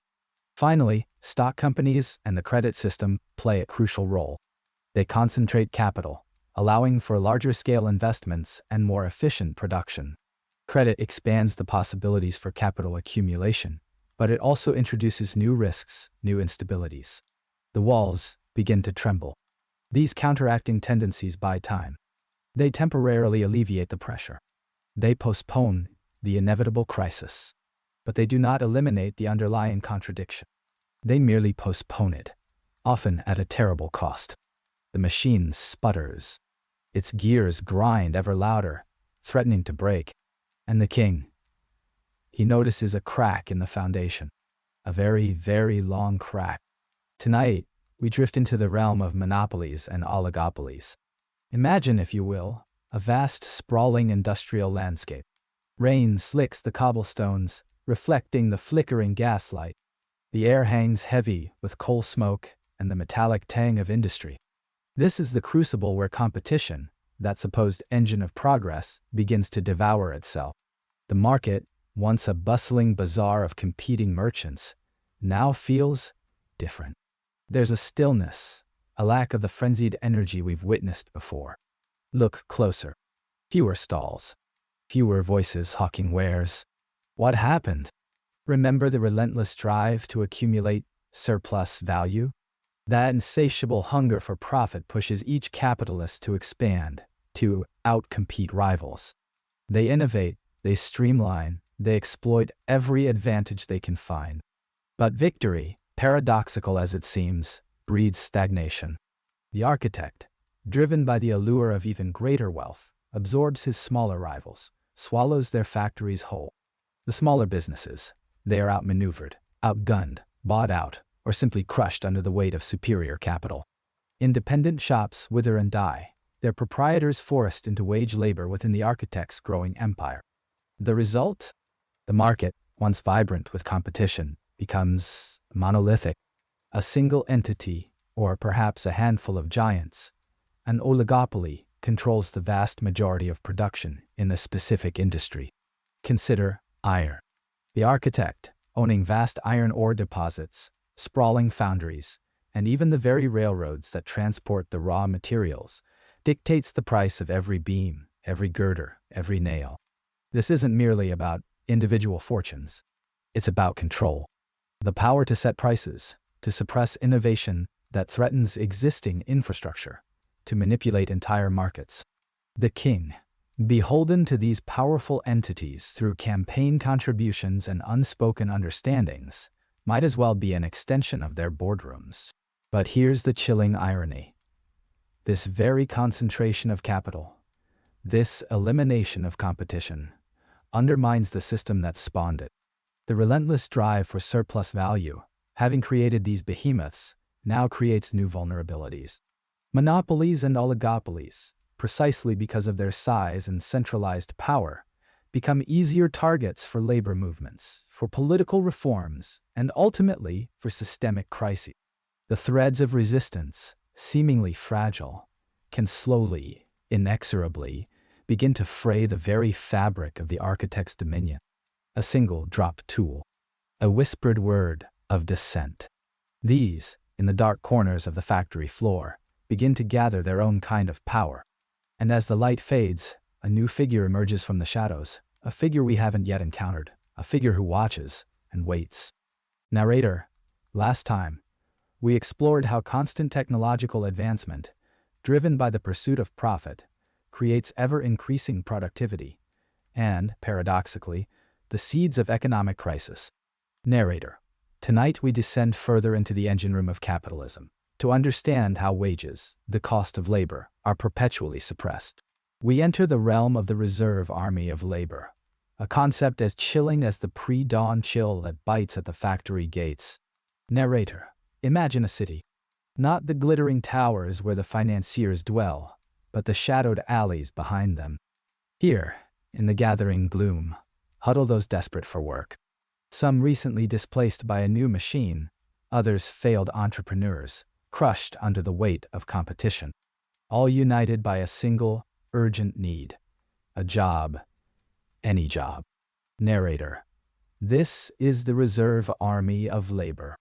It is not a formal army, marching in lockstep.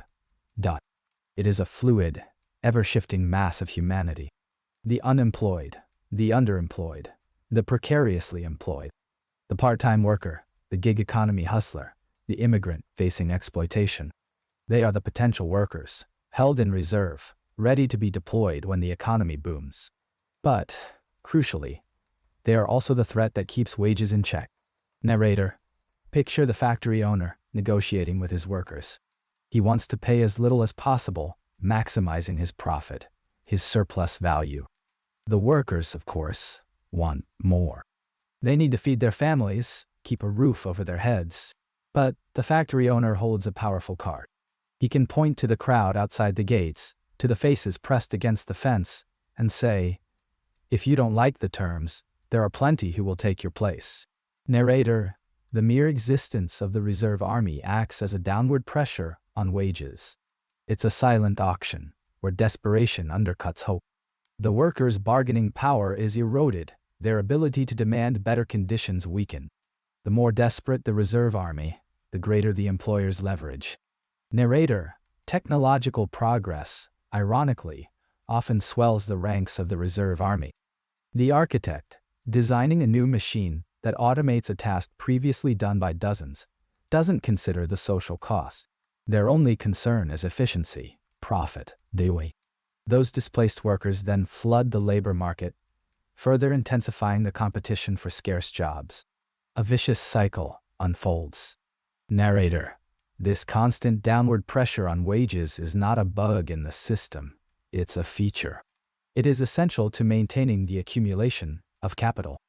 Lower wages mean higher profits for the capitalist, and those higher profits, reinvested, drive further technological advancements, further displacement, further expansion of the reserve army. Narrator, the reserve army is not simply a pool of unemployed.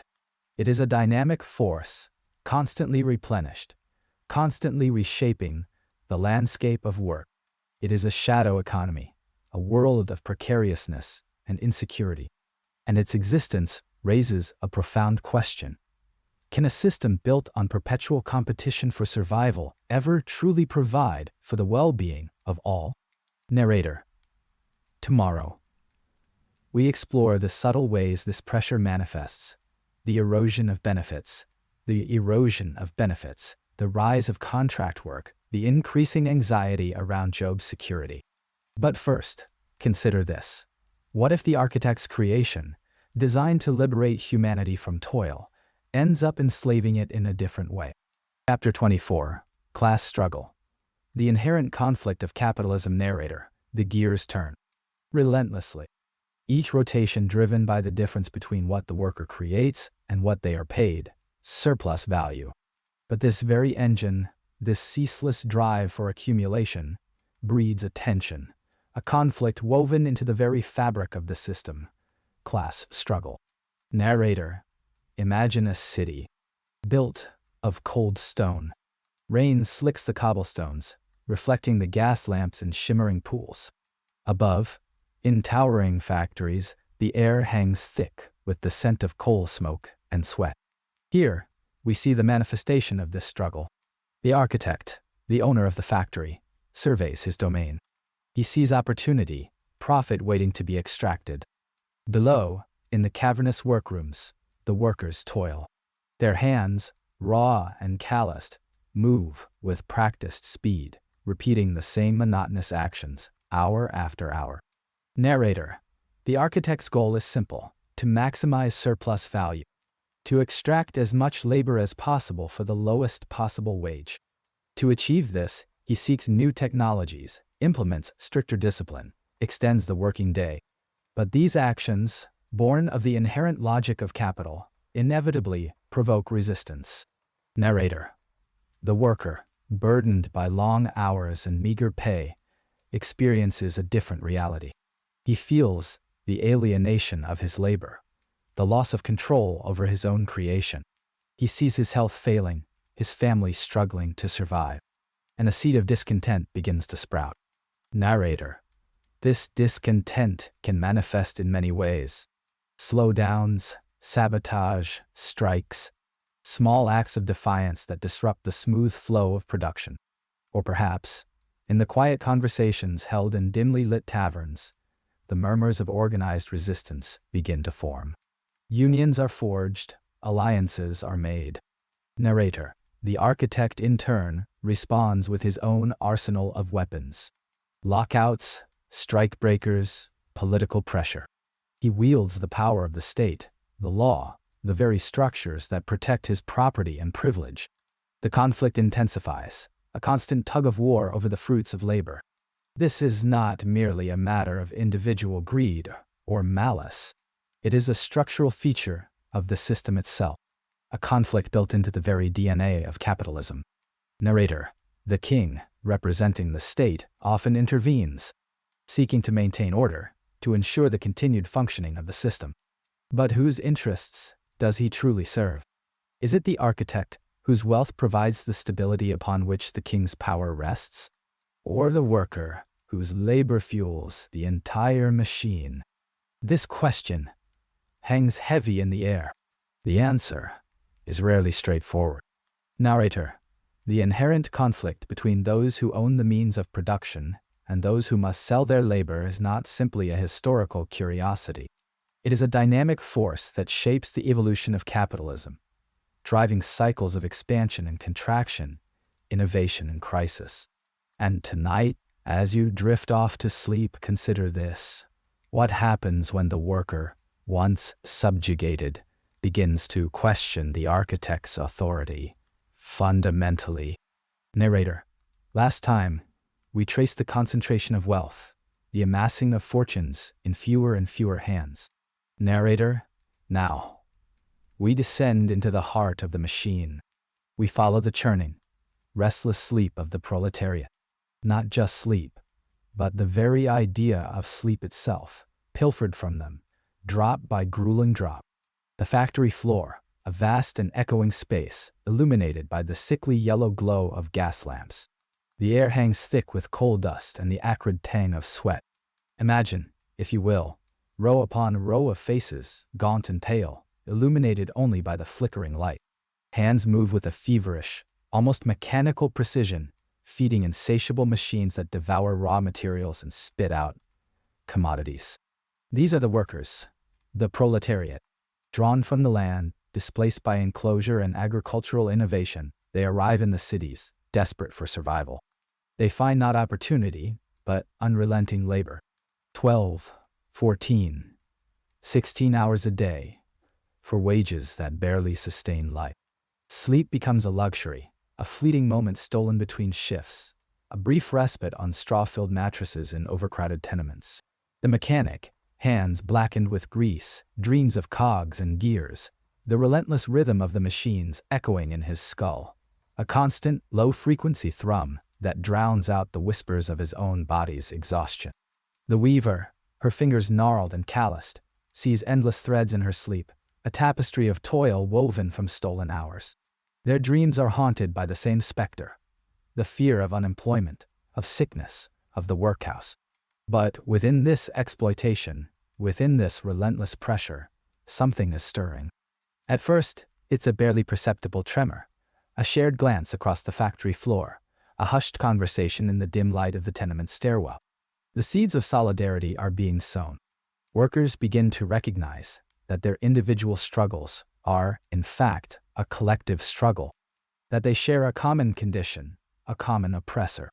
The tailor, a man of quiet dignity, begins to read forbidden pamphlets by candlelight, whispering their message of shared ownership and collective action. The carpenter, a natural leader, organizes secret meetings in the back rooms of taverns, where workers share their stories and plan their resistance. These are the first stirrings of class consciousness, the awakening of the proletariat to its own potential power. The transformation is gradual, but inevitable. The worker, driven to exhaustion and despair, begins to evolve. The individual grievance becomes a collective outrage. The desire for mere survival transforms into a demand for dignity, for justice, for control over their own lives and labor. They learn to organize, to agitate, to strike. They learn that their collective strength is greater than the sum of their individual weaknesses. From exploited worker to revolutionary. But the path is fraught with danger. The authorities, ever vigilant, are quick to suppress any sign of dissent. Informants lurk in the shadows, ready to betray their comrades for a few coins. The factory owners, terrified of losing their power, will stop at nothing to maintain their grip. The forces of order are massing. The stage is set. The air crackles with anticipation. And within the opulent chambers of the industrialist's manor, across town, undisturbed sleep eludes him. He knows the tides are turning, and his golden dreams are increasingly plagued by the faces in the factory. What secrets will they reveal, even in his sleep?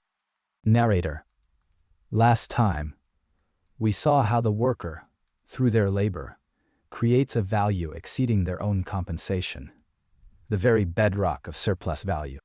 Tonight, we delve deeper, exploring the lifeblood that keeps this system flowing. Money. Narrator.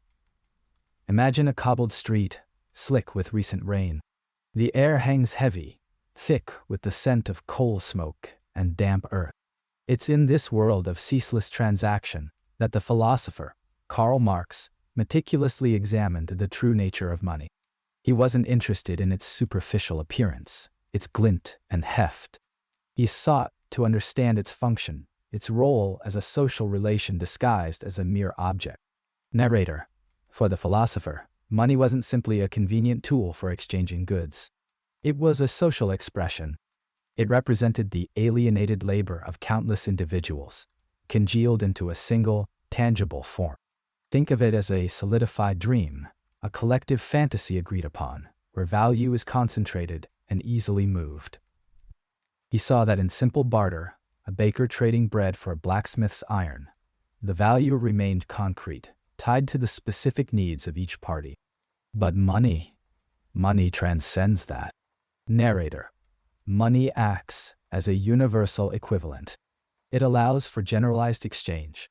This means you don't need to find someone who specifically wants your product. You can sell it for money and then use that money to buy anything else that's for sale.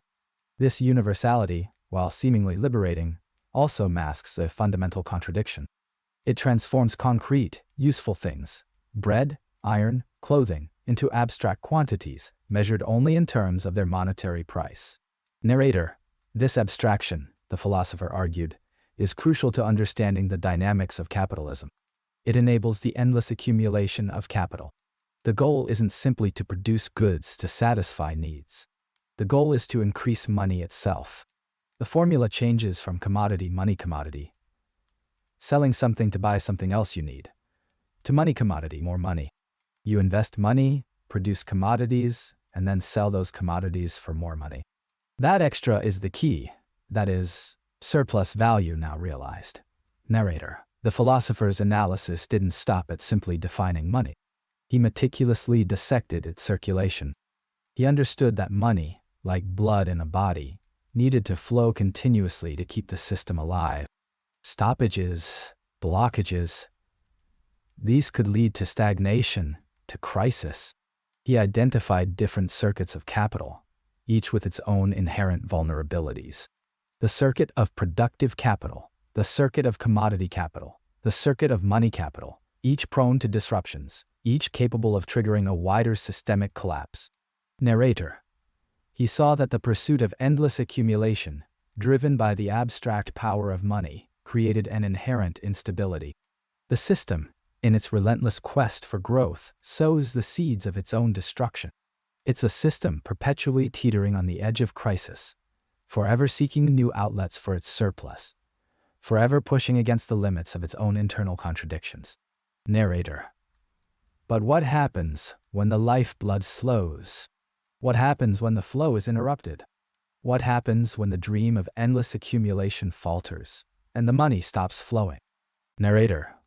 We've journeyed deep into the heart of the commodity, understanding its dual nature, use value and exchange value, the seed from which the capitalist Leviathan springs.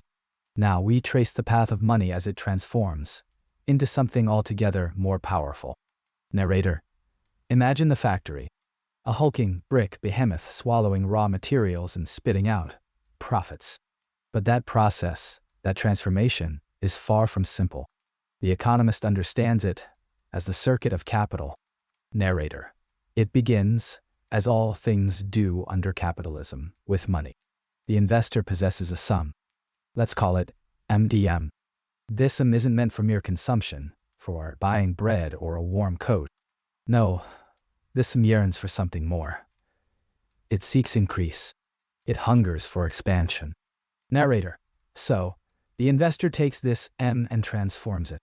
It becomes C for commodities. But not just any commodities. Two crucial ingredients. Narrator, means of production. Raw materials like iron ore, cotton, timber, the bones and flesh of the production process. And then, the most peculiar commodity of all, narrator, labor power. The capacity of a human being to work, bought and sold on the market like any other commodity. The laborer brings their skills, their energy, their very life force to the factory gates. For a wage, they agree to be a component, a piece in the grand machine. Narrator: the means of production and labor power are combined. The architect designs, the foreman oversees, the laborer toils. Raw materials are transformed, worked upon, shaped into new commodities. Let's call these new commodities C prime. Narrator: but C prime is not the end. C prime must be sold. It must return to the market and be converted back into money. This is the moment of truth. This is where the secret is revealed. C prime is transformed into prime. Narrator: but prime is not the same as the original M. It is plus something else, a little extra, a surplus. This is where the magic, or perhaps the trickery, lies. Narrator: the cycle is complete. MC, production. C, money, commodity, more money, data. This, the economist argues, is the basic circuit of capital. It is a ceaseless, self-expanding spiral. Money begets commodities, commodities beget more money. And the engine driving this spiral is surplus value. Narrator: but where does this surplus value come from? How is it extracted? And what are the consequences of this relentless drive for accumulation?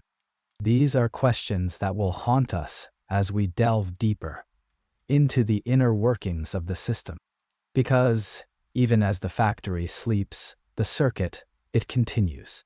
Narrator: last time, we traced the flow of value from the worker's brow to the capitalist's vault, uncovering the enigma of surplus value. Now, we venture into the heart of how capital perpetuates itself, the intricate dance of reproduction. Narrator: imagine, if you will, the factory floor after a long shift. The machines are cooling, their metallic scent mingling with the stale odor of sweat and oil. The day's production sits stacked, awaiting transport. But this isn't just about goods. It's about the cycle.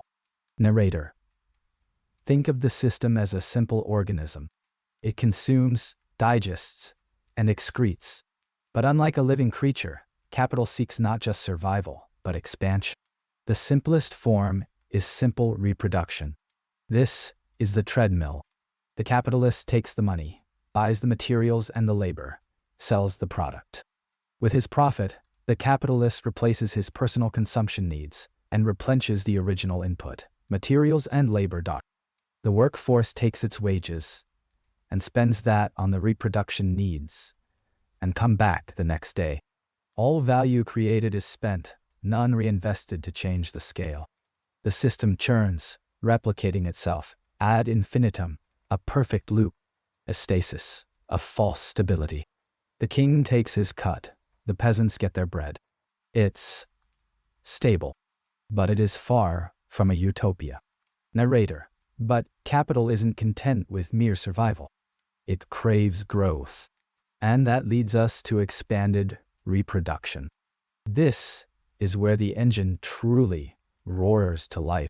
Here, surplus value isn't just consumed. A portion of it is reinvested.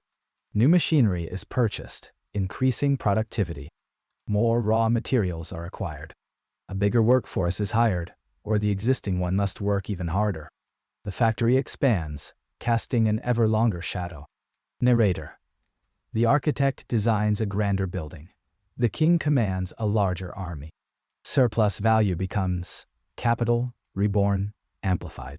The seed corn is not eaten, but planted for a greater harvest. The initial value, like a phoenix, rises from its ashes, bigger and bolder than before.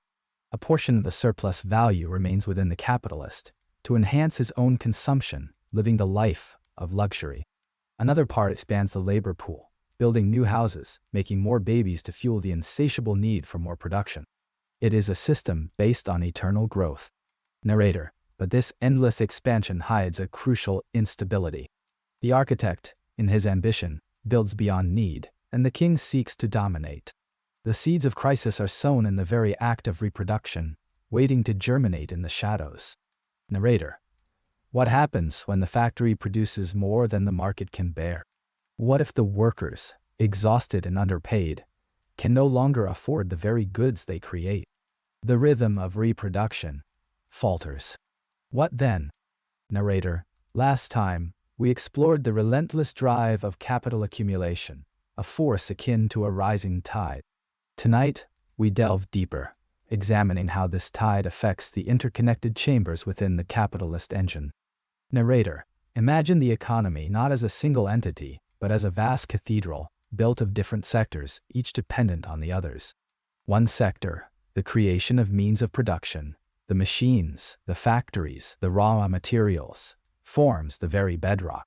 We can think of it as the foundation, cold, hard stone underfoot.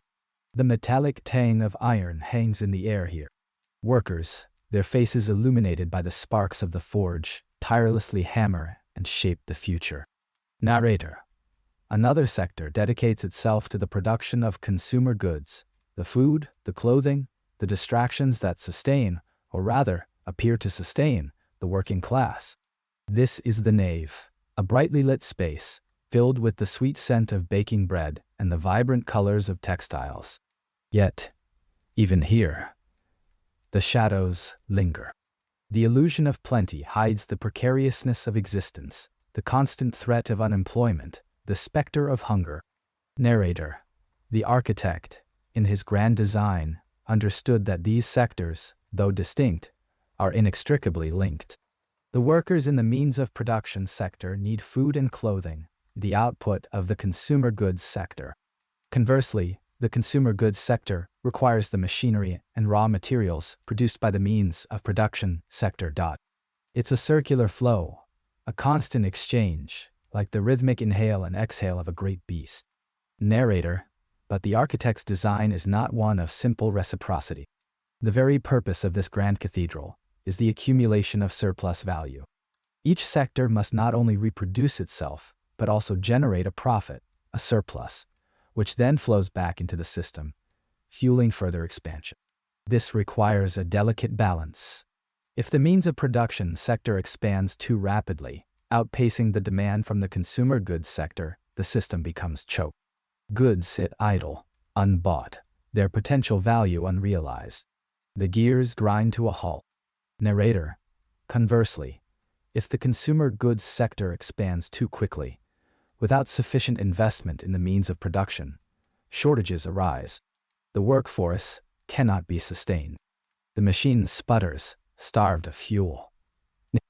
The architect, constantly calculating, strives to maintain this precarious equilibrium. He understands that any disruption in this flow can have catastrophic consequences, sending tremors throughout the entire structure. Narrator: the smooth functioning of this system demands that all commodities, from raw materials to finished goods, are sold at their value or close to it. But the inherent drive to maximize profit constantly undermines this condition. Overproduction becomes inevitable. Crises of realization loom. The cathedral begins to crack. Narrator: this interdependence, this delicate dance between sectors, is the source of both capitalism's dynamism and its inherent instability. It is a system perpetually on the verge of collapse, forever teetering between boom and bust. And what happens when one of the pillars in the cathedral starts to weaken? What if the very bedrock begins to crumble? Chapter 30. Marx's theory of rent. Land and capital imagine the earth, not as a globe, a sphere of potential, but as cold, hard property. A commodity like any other, yet fundamentally different. Unlike a machine, which can be endlessly replicated, land is finite. It's a fixed point in the ever-churning sea of capital. And this fixity, this inherent scarcity, births a new form of surplus extraction, rent tawa. The capitalist, the weaver of profit, often rents their factory. They pay a price for its use, just as they pay wages to the worker. But rent isn't simply a cost of production, like the price of raw materials. It's something more.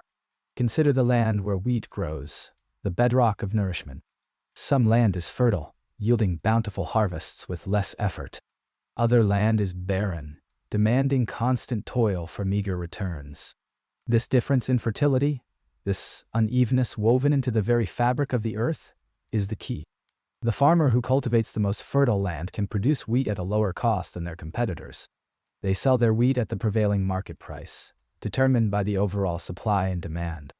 But, because their costs are lower, they reap an extra profit. A profit not born from their own labor, not from the inherent value they added, but from the inherent gift of the earth itself. This extra profit, this unearned windfall, is captured by the landowner. The farmer, ever beholden to the market, is forced to hand over this surplus as rent. The landowner, by virtue of their exclusive claim to the land, extracts value without contributing a single drop of sweat. It's a parasitic relationship, a drain on the system's lifeblood. A system predicated on turning all things, nature included, into commodified capital. But it doesn't end there. Consider the city planner, dreaming of concrete and steel. The location of their new shopping mall will determine its success. Prime real estate, a bustling intersection, allows for the extraction of differential rent, i.e., rent not based on the inherent fertility of the soil, but on the strategic advantage of location. And then, there's absolute rent. Even the least productive land can command a price. Why? Because private ownership, the very structure of the system, allows the landowner to hold land out of production, creating artificial scarcity. Like a miser hoarding gold, they restrict supply and drive up the price, squeezing rent from even the most barren ground. Even if no improvements are ever made, even if the land sits dormant, untouched. Rent, therefore, represents a deduction from the overall pool of surplus value. It's a transfer of wealth from the capitalist class to the landowning class, a diversion of the lifeblood of accumulation. It slows the engine of growth, introducing friction and instability into the system. And with each grain of sand extracted, with each brick laid on sought-after land, rent deepens the contradictions, sowing the seeds of its own. What exactly? Chapter 31. Primitive Accumulation. The Origins of Capitalism narrator. Before the factory whistle screamed, before the ledger books filled with debt and profit, there was something else. Something primal. Something violent. Imagine, if you will, a world where ownership wasn't neat and defined, etched in deeds and constitutions. Imagine land held in common, tilled by many, sustenance shared. This wasn't some pastoral ideal. Life was often brutal, short, but it was, crucially, not capitalist. Narrator, the seeds of capitalism, you see, couldn't sprout on fertile, open ground. They needed something raw, something carved out by force. Think of it, the peasant, bound to the land, eking out a meager existence. Suddenly, that land is no longer theirs. Enclosure. A word that tastes of iron and lost rights. The lord of the manor, urged on by the merchant's avarice, throws up fences, walls, pronounces the common land his. Generations of tradition, erased with a stroke of a quill. Narrator. Where do these displaced people go? Stripped of their means of survival, they become free. Free to starve. Free to wander. Free to offer themselves, broken and desperate, as wage laborers. The city awaits, a maw of smoke and shadow, promising only the barest existence in the nascent factories. They are fuel for the machine. The architect of the factory smiles, his hands meticulously cleaning a golden pocket watch. Narrator. But it's not just land. Think of the monasteries, brimming with wealth accumulated over centuries. The king, ever hungry for coin, dissolves them. The treasures, the lands, flow into the coffers of the nobility, solidifying their power, intensifying the process. This is not simple accumulation. This is primitive accumulation. A brutal severing, a violent separation. The shepherd becomes a pauper. The farmer becomes a factory hand. Narrator. And across the seas, another kind of accumulation unfolds. One fueled by the lash and the chain. The capture, the transport, the forced labor of millions. Human beings reduced to commodities, their lives drained to enrich distant lands. The ship captain looks out from his quarterdeck, the scent of salt and something else, something acrid, hanging heavy in the air. The sugar plantations flourish, built on stolen labor, feeding the ever-growing appetite of the capitalist class. Narrator. This, then, is the bedrock upon which capitalism is built. A foundation of dispossession, violence, and exploitation. A history often overlooked, conveniently forgotten. But the echoes of this primal scream still reverberate today, in the vast inequalities that plague our world, in the precariousness of labor, in the insatiable drive for more. The seeds planted then have grown into a forest that obscures the darkness at its roots. But some whisper that even in the deepest forest, the ground remembers the blood it drank. Chapter 32. Imperialism. The expansion of capital globally. We've seen how capitalism creates crises within its own borders, driven by its insatiable need for surplus value. The air hangs heavy, thick with the scent of wet earth and something else, something foreign. A promise of spices, perhaps, mixed with the bitter tang of sweat and toil. We've stepped beyond the factories and workshops of the developed world, beyond the crises brewing within their borders. We are now in the colonies, the hinterlands, the territories carved out and claimed by the insatiable maw of capital. This is the age of imperialism. Consider the situation. The machine, as we've come to understand it, produces more than it can consume internally. Surplus value overflows, threatening to drown the system in its own excess. Investment opportunities dry up, profits stagnate, and the specter of crisis looms ever larger. What is the solution? The merchant, restless and driven, looks outwards. Beyond the familiar shores, he sees untapped resources, new markets, and, most importantly, cheap labor. Land ripe for exploitation. Populations vulnerable to coercion. He sees the antidote to the creeping paralysis of overproduction. But the merchant cannot go alone. He requires protection, a shield against resistance. This is where the general enters the scene. With gleaming bayonets and thunderous cannons, he paves the way, civilizing the uncivilized, securing access to these new domains in the name of progress and, of course, profit. The white man's burden, they called it. A convenient justification for a brutal reality. Imagine the scene. Fields of cotton stretching as far as the eye can see. Each bowl a tiny white flag of surrender. But the hands picking that cotton are not free. They are enslaved or bound by debt, forced to toil under the unrelenting sun for a pittance.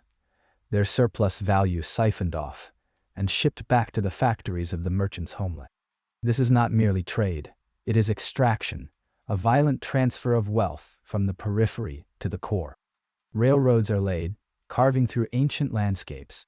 Ports are constructed, funneling resources outwards. Infrastructure is built, not to serve the needs of the local population, but to facilitate the flow of capital. The earth itself is reshaped, molded to fit the demands of the machine. And what of those who resist? The king, ruling his people by ancient traditions, finds himself outmatched by the general's superior firepower. His land is annexed, his power eroded, his people subjected to foreign rule.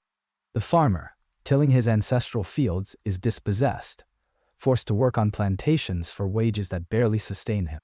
Their way of life, their culture, their very existence, all are threatened by the relentless advance of capital.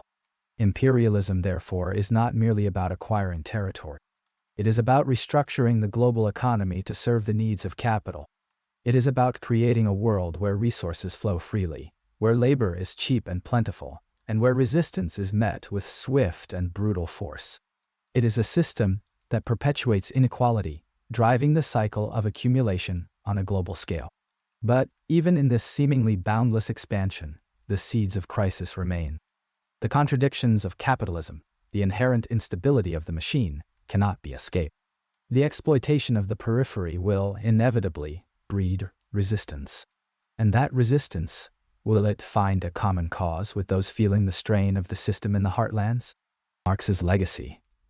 The first international, we've traced the genesis of the architect's critique, its roots in the heart of industrial misery. The relentless gears of capitalism, grinding out surplus value, also ground down human beings. But the architect wasn't content merely to observe. He aimed to ignite change, to forge a global movement capable of challenging the very foundations of power. London, 1864. A damp, November evening. The air, thick with coal smoke and the scent of the Thames, clings to the cobbled streets. Within a dimly lit hall, a diverse assembly gathers. Workers from across Europe, artisans, trade unionists, exiled revolutionaries, all drawn by the promise of a new dawn. They call it the International Workingmen's Association. History will know it as the First International. The architect, sitting at the head of the table, observes the scene with a weary but resolute gaze. Years of relentless study, of painstaking analysis, have led to this moment. This is not merely a gathering of disaffected individuals. It is the nascent form of a world-spanning power structure. The power to confront capital. He understands that true change requires more than just isolated acts of rebellion.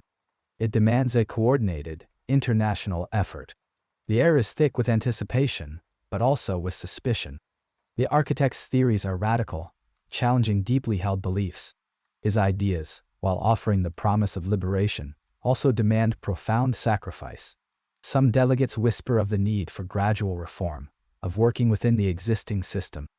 Others, more radical, envision immediate and violent revolution. The architect walks a tightrope, trying to unite these disparate factions under a single banner. He knows that division is the greatest enemy. He meticulously drafts the association's statutes and guiding principles. A commitment to international solidarity, to the abolition of class rule, to the emancipation of the working class. Each word, carefully chosen, represents a strategic victory. He struggles to balance the utopian ideals of some with the pragmatic realities of others. Each faction demands he listen, and each thinks they have the right approach. The king observes from afar and sees the opportunity to exploit this growing chasm. The First International becomes a focal point for labor movements across Europe. It provides support for striking workers, advocates for shorter working hours, and champions the right to organize. Its influence spreads like wildfire, igniting hope in the hearts of the oppressed. But this unity is fragile. Internal conflicts simmer beneath the surface. The king's agents are already inside the organization, sowing discord and suspicion. The architect's unwavering commitment to the socialist cause creates enemies both within and outside the international. The pressures mount, threatening to tear the movement apart. The seeds of division are sown. He hears the whispers, feels the distrust growing. The dream of a unified international movement begins to feel like a fading echo. The king, though he does not directly interfere, is setting up pawns and waiting for his moment. Chapter 34. Engels after Marx. Continuing the work narrator. The silence after the revolutionary's passing was deafening. A void pressed down, heavy as the Yorkshire fog that clung to the factory chimneys. The world had lost its keenest observer, its most unflinching critic. But the work remained. Like a half-finished symphony, its final movement lay dormant, awaiting a conductor to bring its tumultuous melodies to life. Narrator. The comrade, burdened with grief and responsibility, found himself surrounded by mountains of notes, scribbled manuscripts, and fragmented ideas. The legacy of decades, a lifetime spent dissecting the beast of capitalism, now rested solely on his shoulders. The air in his study hung thick with the scent of aged paper and pipe tobacco, a ghostly reminder of shared hours spent debating, arguing, and refining their shared vision. He knew he had to continue the work on Das Kapital, to bring its incomplete volumes to light. He owed it to the revolutionary, and more importantly, to the countless laborers trapped in the machinery of exploitation. Narrator. Each day began the same, with the rising sun painting the damp streets in hues of gray, and the relentless ticking of the clock, a constant reminder of the urgency of his task. He meticulously pored over the notes, deciphering the cryptic handwriting, piecing together arguments, and filling in the gaps in logic. It was painstaking work, a slow, arduous process of intellectual reconstruction. He often felt like an archaeologist, excavating fragments of a lost civilization, trying to reconstruct its architecture from scattered ruins. Narrator. He knew his own limitations. He wasn't the revolutionary, with his unparalleled intellect and fiery passion. He was, as he often described himself, the practical one, the organizer, the meticulous executor. But that practicality, that unwavering dedication to detail, became his greatest strength. He meticulously edited, clarified, and structured the remaining volumes of Das Kapital, transforming them from a collection of brilliant insights into a cohesive and compelling narrative. Narrator. Yet, the task wasn't solely editorial. The comrade also felt the need to defend and expand upon the revolutionary's theory. The world was changing, evolving at a dizzying pace. Capitalism was morphing, adapting, becoming ever more sophisticated in its methods of extraction. He studied new economic trends, analyzed emerging industries, and tirelessly debated with other thinkers, refining and updating their shared understanding of the system's inner workings. Narrator. He wasn't merely preserving a legacy. He was building upon it, ensuring that the analysis of surplus value, the inevitability of crises, and the inherent contradictions of capitalism remained relevant in a rapidly changing world. He knew that the struggle for a more just society was far from over, and that the ideas they had forged together were essential tools in that fight. He looked out at the rain-swept streets, wondering what new challenges the future held, and what new forms of exploitation would emerge from the ever-evolving engine of capitalism. And he felt a growing unease, a sense that something profound was stirring in the shadows, something that would soon test the very foundations of their theory. Marxist interpretations. From Lenin to Gramsci, we've examined the core of the philosopher's system: the exploitation, the falling rate of profit, the cyclical boom and bust. But theory, like a seed, must take root in the real world. And the interpretation of that seed, well, that determined the shape of the future.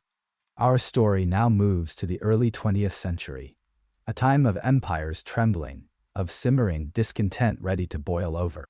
The interpreter of action, witnessing the vast empire of czars crumbling, saw not just historical inevitability, but opportunity. He believed that capitalism, in its imperial phase, had created a chain, and the weakest link in that chain was ripe for breaking. He diagnosed imperialism, the highest stage of capitalism, as a system where monopolies exported capital, not just goods, to exploit global resources and cheap labor. This, he argued, delayed the inevitable revolution in the advanced nations, but simultaneously created flashpoints in the periphery. His vision was not one of passive waiting, but of actively seizing power through a disciplined vanguard party, a party of professional revolutionaries, guiding the proletariat, leading them to a socialist state. A state that, ironically, used the levers of capitalism, planning, industrialization, to build a socialist future. The promise of a world without exploitation, built on the very structures it sought to dismantle. But the world wasn't so simple. As the dust settled after the revolution, another voice emerged, a voice from a prison cell, scratching ideas onto smuggled scraps of paper. The thinker in chains. He observed the Western world, not as a monolithic block of oppressors, but as a complex network of power, built not just on economic force, but on cultural hegemony. He argued that the ruling class maintained its dominance, not just through brute force, but through shaping the very way people thought, what they believed, what they valued. Through schools, media, churches, a whole civil society that reinforced the capitalist order. To challenge this, the thinker in chains called for a war of position, a long, patient struggle to win hearts and minds, to build a counter-hegemony, a new culture that would challenge the foundations of capitalist power. It wasn't enough to seize the Winter Palace. You had to seize the narrative. He emphasized the role of intellectuals, not as mere propagandists, but as organic intellectuals, deeply embedded in the working class, articulating their struggles, shaping their consciousness. A slow, patient work, more like gardening than demolition, a challenge to the very idea of a sudden, violent revolution. These interpretations, these diverging paths, they weren't just academic debates. They were blueprints for action, shaping revolutions, influencing political movements, dividing nations. Each interpreter saw something different in the philosopher's work, emphasizing certain aspects, downplaying others. And in that selective vision, the seeds of future conflicts were sown. The question is, what happens when the architects disagree on the very blueprint of society? The Russian Revolution, a Marxist experiment. We've seen how Marxist theories predicted capitalism's self-destructive tendencies. Now, let's drift into the vast snow-covered plains of Russia, where those predictions seemingly found fertile ground. The air hangs heavy, thick with the scent of wood smoke and revolution. Imagine the winter of 1917. A biting wind whips across the steppes, carrying with it the cries of a people ground down by centuries of oppression. The king, a figure of distant power, lived in gilded palaces, oblivious to the gnawing hunger in the bellies of his subjects. He was, in Marx's eyes, the embodiment of a parasitic ruling class, extracting surplus value while offering little in return. The blacksmith lays down his hammer. His calloused hands, usually shaping iron, are now clenched into fists. He has heard whispers, carried on the wind, of a new order, a society where the workers, the producers of wealth, would finally control the fruits of their labor. The promise of a classless society, free from exploitation, was intoxicating, like a potent draught in the face of relentless drudgery. These weren't merely abstract ideas debated in smoky cafes. They were lived realities, fueling a simmering discontent. The Great War, a monstrous engine of death fueled by capitalist rivalries, had bled the nation dry. Fields lay fallow. Factories ground to a halt. The promise of bread, land, and peace resonated with a desperate urgency. The Marxist critique of capitalism, with its focus on inherent crises, seemed to explain the chaos engulfing Russia. The war, viewed through a Marxian lens, wasn't just a geopolitical conflict. It was a symptom of the system's terminal illness. The architect, a man of intellect and unwavering conviction, arrived on the scene. He saw in the chaos an opportunity to reshape society according to Marx's vision. He seized control, promising to dismantle the old order and build a new socialist utopia on the ashes of the Tsarist regime. He envisioned a world without surplus value, where the means of production were owned collectively and the fruits of labor were distributed equitably. This became known as communism. The early days of the revolution were marked by both fervent hope and brutal reality. Factories were nationalized, land was redistributed, and the old aristocracy was swept aside. But the transition was far from smooth. The inherent problems of centralized planning, the complexities of managing a vast and diverse economy, and the resistance from those who clung to the old ways created unimaginable hardships. The rain falls now, soaking the parched earth. Was this the dawn of a new era, a testament to the power of Marx's ideas? Or was it merely a prelude to a new form of oppression, a tragic misinterpretation of a profound theory? Did the revolution truly abolish surplus value, or merely relocate its accumulation to a new, more powerful state? Did the revolution resolve capitalism's crisis, or merely replace it with its own unique set of challenges? As the rain subsides, a new question arises. If this radical departure was deemed a failure by many, what caused the grand vision to sour? Rise and fall of Soviet-style economies. Last time, we explored capitalism's inherent instability, the boom and bust cycles, fueled by the relentless pursuit of surplus value. Imagine, if you will, a world sculpted not by the invisible hand of the market, but by the very visible hand of the state. A world where the relentless drive for profit is replaced, at least in theory, by a collective yearning for equality. This was the grand experiment of Soviet-style economies. Picture vast, snow-covered landscapes stretching to the horizon. The air is cold, biting. The scent of coal smoke hangs heavy in the twilight. These were the lands where Marx's ideas were put to the ultimate test. The architect, as he was often called, envisioned a system free from the chaos and exploitation he witnessed in the burgeoning capitalist world. A system where the means of production, the factories, the land, the resources, were owned not by individuals seeking personal gain, but by the people, collectively. A grand, centrally planned machine, designed to distribute wealth according to need, not greed. For a time, it seemed to work. Basic necessities were provided. Jobs were guaranteed. Education was free. Healthcare was universal. A safety net, woven with threads of state control, cradled its citizens from the harshest realities of life. The printing press churned out propaganda, extolling the virtues of the collective, painting a picture of a utopian future. But the pursuit of surplus value, so fundamental to capitalist crises, took on a different, more insidious form. Not as profit extracted by individual capitalists, but as surplus value extracted by the state. The central planners, tasked with coordinating an impossibly complex economy, struggled to accurately gauge the needs and desires of the population. Factories churned out goods that no one wanted, while vital resources were misallocated and squandered. The machinery of the planned economy, once so promising, began to grind to a halt. The whispers started. Whispers of shortages. Whispers of inequality. Whispers of corruption. The cracks in the facade of equality began to widen.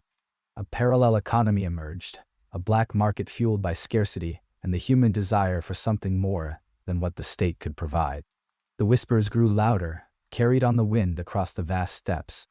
The relentless pressure of internal contradictions, coupled with external pressures from the capitalist world, proved too much. The foundations, built on rigid ideology and centralized control, began to crumble. The planned economy, once a beacon of hope for a world beyond capitalism, faltered and ultimately collapsed. The sound of crumbling concrete echoed the disillusionment and despair that followed. The dream of a society free from exploitation, where resources were shared equitably, remained just that, a dream. A cautionary tale whispered on the wind, a reminder that even the best intentions can pave the road to unintended consequences. The experiment, though failed, offers profound lessons about the nature of power, the complexities of human behavior, and the enduring allure of freedom. But was the collapse inevitable? Did the dream truly die? Or did the seeds of something new, something unexpected, take root beneath the crumbling concrete? What unforeseen consequences might now emerge from the ashes of the old order? Previously, we explored the cyclical nature of capitalist crises, the boom and bust, the feast and famine woven into its very fabric. Now, let us turn to a response, an attempt to soften the blows, the welfare state. Imagine the factory floor. Years grind by. The air hangs thick with coal dust. A worker coughs, a persistent, rattling sound. He toils, generating surplus value, fueling the engine of profit. But what happens when the engine stutters? When demand dries up, when the market stagnates? The factory owner, driven by the imperative to cut costs, lays him off, throws him onto the scrap heap. This, the architect argued, is a fundamental contradiction.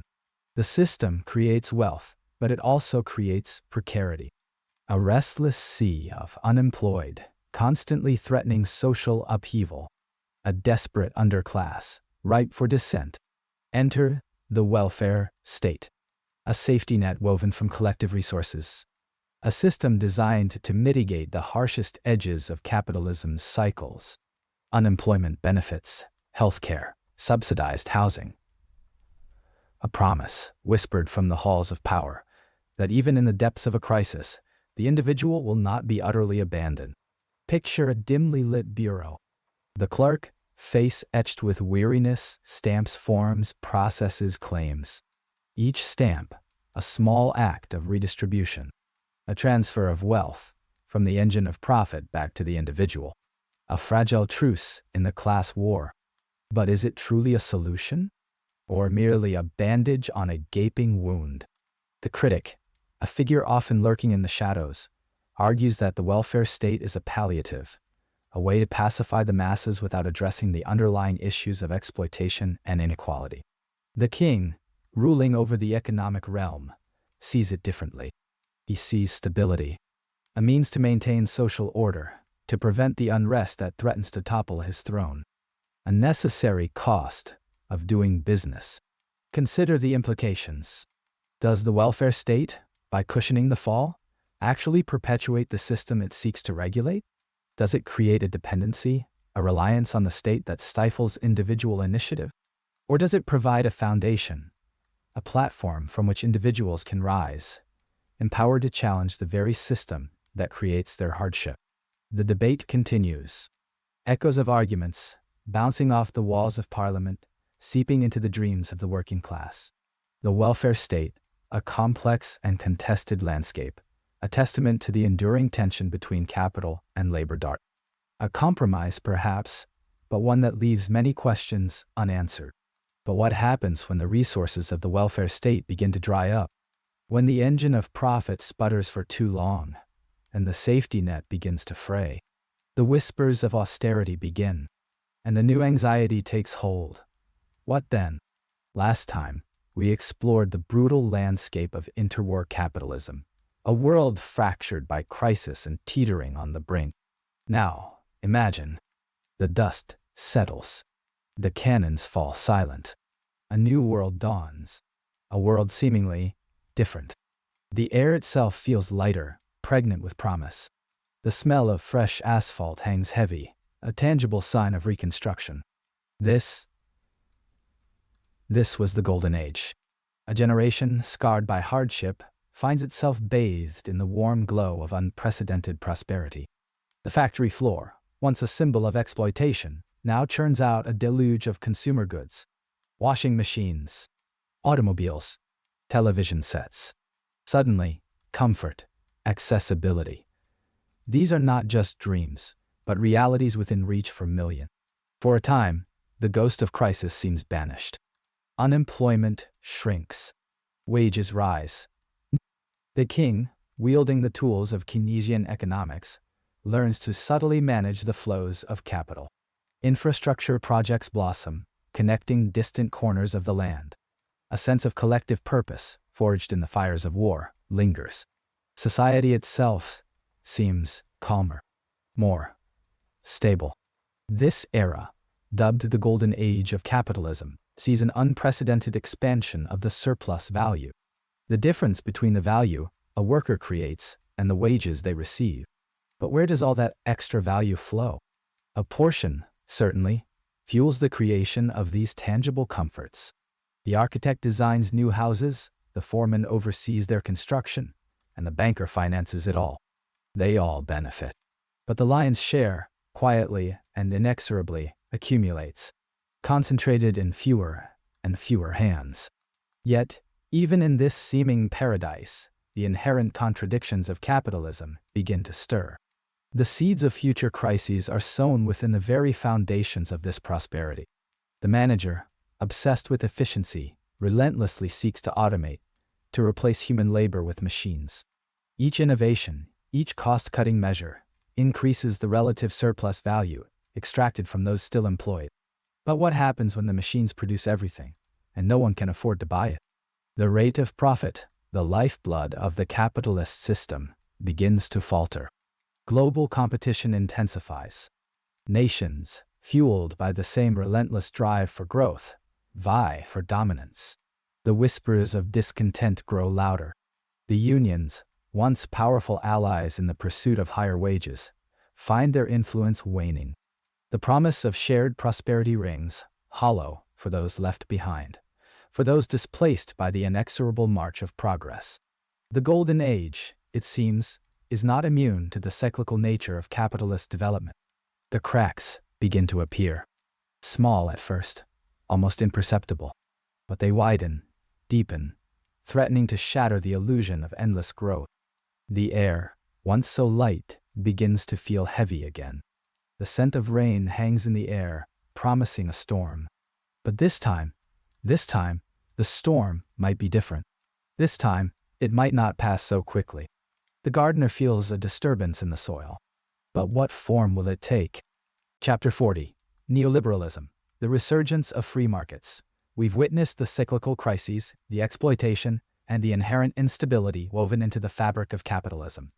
A system perpetually seeking equilibrium yet forever teetering on the edge. Imagine a world, not so different from our own, where the whispers of government intervention, the regulatory shackles, and the social safety nets forged in the fires of the Great Depression were deemed oppressive. Envision a yearning for a return, not to some romanticized past, but to a theoretical ideal, a self-regulating market, free from the clumsy hand of state control. This yearning, this call for liberation, resonated deeply in the late 20th century. The air hung heavy with the scent of change, a change fueled by disillusionment with state-led economies and a growing belief in the inherent efficiency of the free market. The promise? A rising tide that lifts all boats, a cascade of prosperity unleashed by the forces of competition. This was neoliberalism, a resurgence of free market ideology, cloaked in the language of liberty and progress. Think of it as a pendulum, swinging back with considerable force after decades of relative state involvement. The architect, a figure of immense influence, preached the gospel of deregulation, privatization, and free trade. His words, imbued with a potent certainty, were seized upon by the politician, eager to dismantle the post-war consensus. The politician saw opportunity in the perceived stagnation, a chance to reshape the economy in his own image. The old structures, built brick by brick with the sweat and toil of generations, began to crumble. State-owned industries, once symbols of collective endeavor, were sold off to private interests.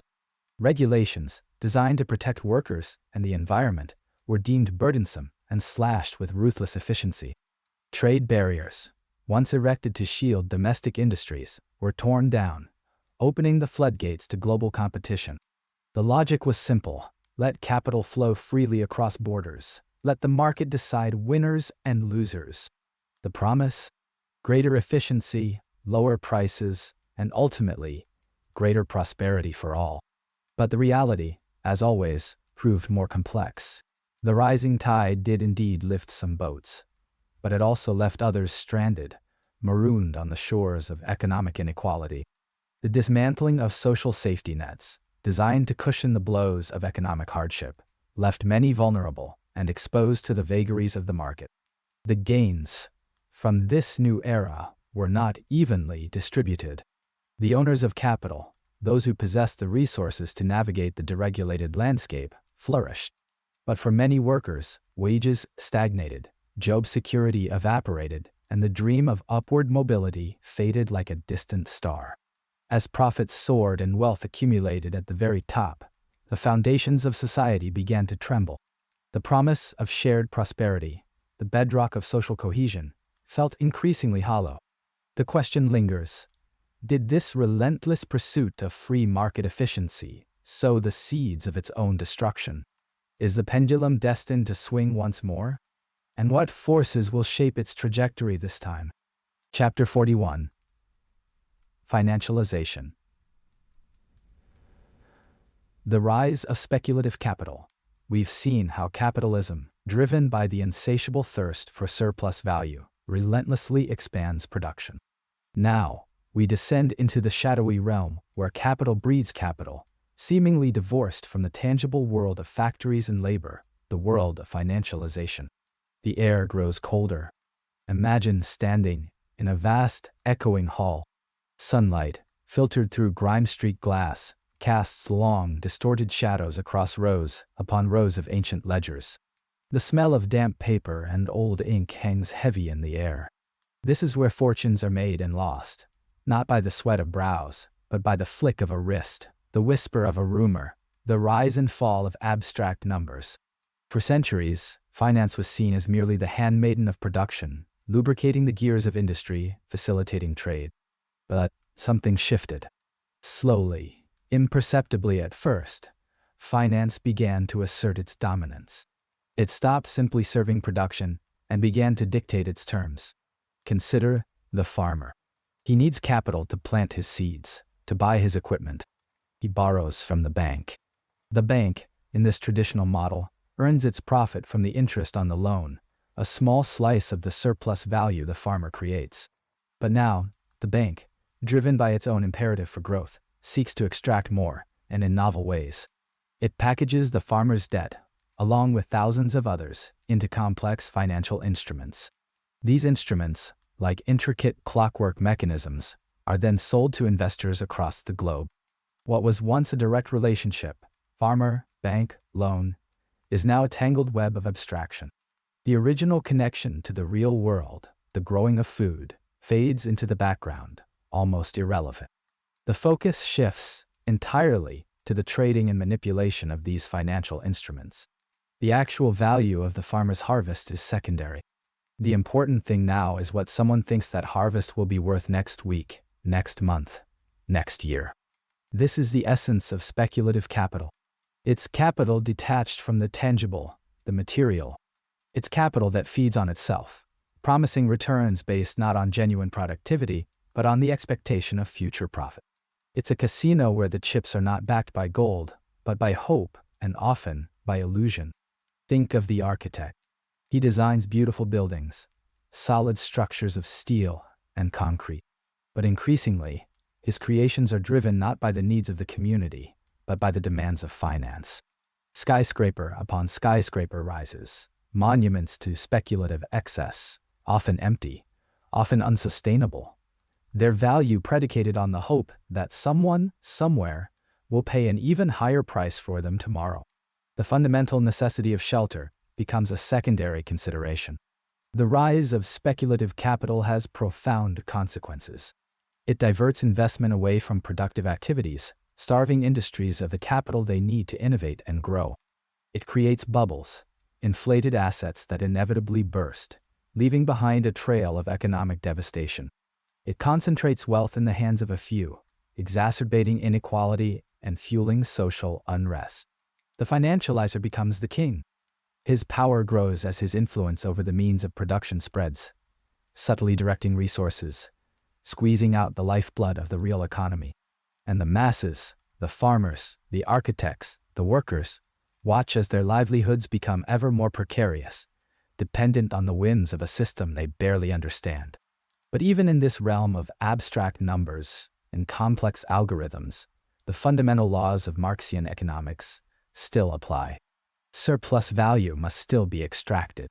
And where does that surplus value come from, if not from the exploitation of labor, now often hidden beneath layers of financial obfuscation?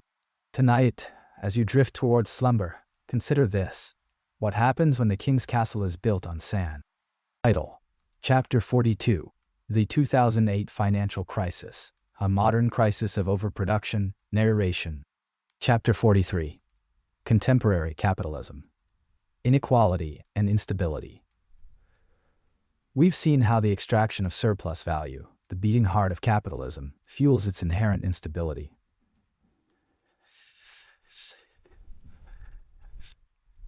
Now, we find ourselves in the modern age, the digital echo of Marx's prophecies ringing in our ears. The rain outside is relentless, mirroring the unyielding pressure on wages, on the lives of ordinary people. Look around you. Observe the landscape. The architect's grand designs, the gleaming skyscrapers, the data centers, humming with processed information. They stand as monuments to a system that concentrates wealth in the hands of the few. The king, comfortable in his gilded cage, sees only progress, only innovation. But the streets below tell a different story. A story etched in the lines of exhaustion, on the faces of those who struggle to keep pace. The inequality is stark, a chasm widening with each passing quarter. The surplus value generated by the many flows upwards, accumulating in offshore accounts, fueling stock buybacks, inflating the fortunes of the already obscenely wealthy. The system, designed to accumulate capital, has become a self-perpetuating machine of disparity. The promise of trickle-down economics remains a phantom, a whispered lie in the dead of night. The aroma of damp earth rises from the cracks in the pavement, a constant reminder of the natural world, of the finite resources upon which this edifice of capitalism is built. Yet, the pursuit of profit continues unabated, heedless of the environmental consequences. The oceans rise, the forests burn, and the air thickens with pollutants, all collateral damage in the relentless drive for expansion. The king assures us that innovation will save us, that technology will provide the solutions. But innovation itself is often driven by the same forces that created the problem: the insatiable desire for profit. This instability is not merely economic. It is social, political, even psychological.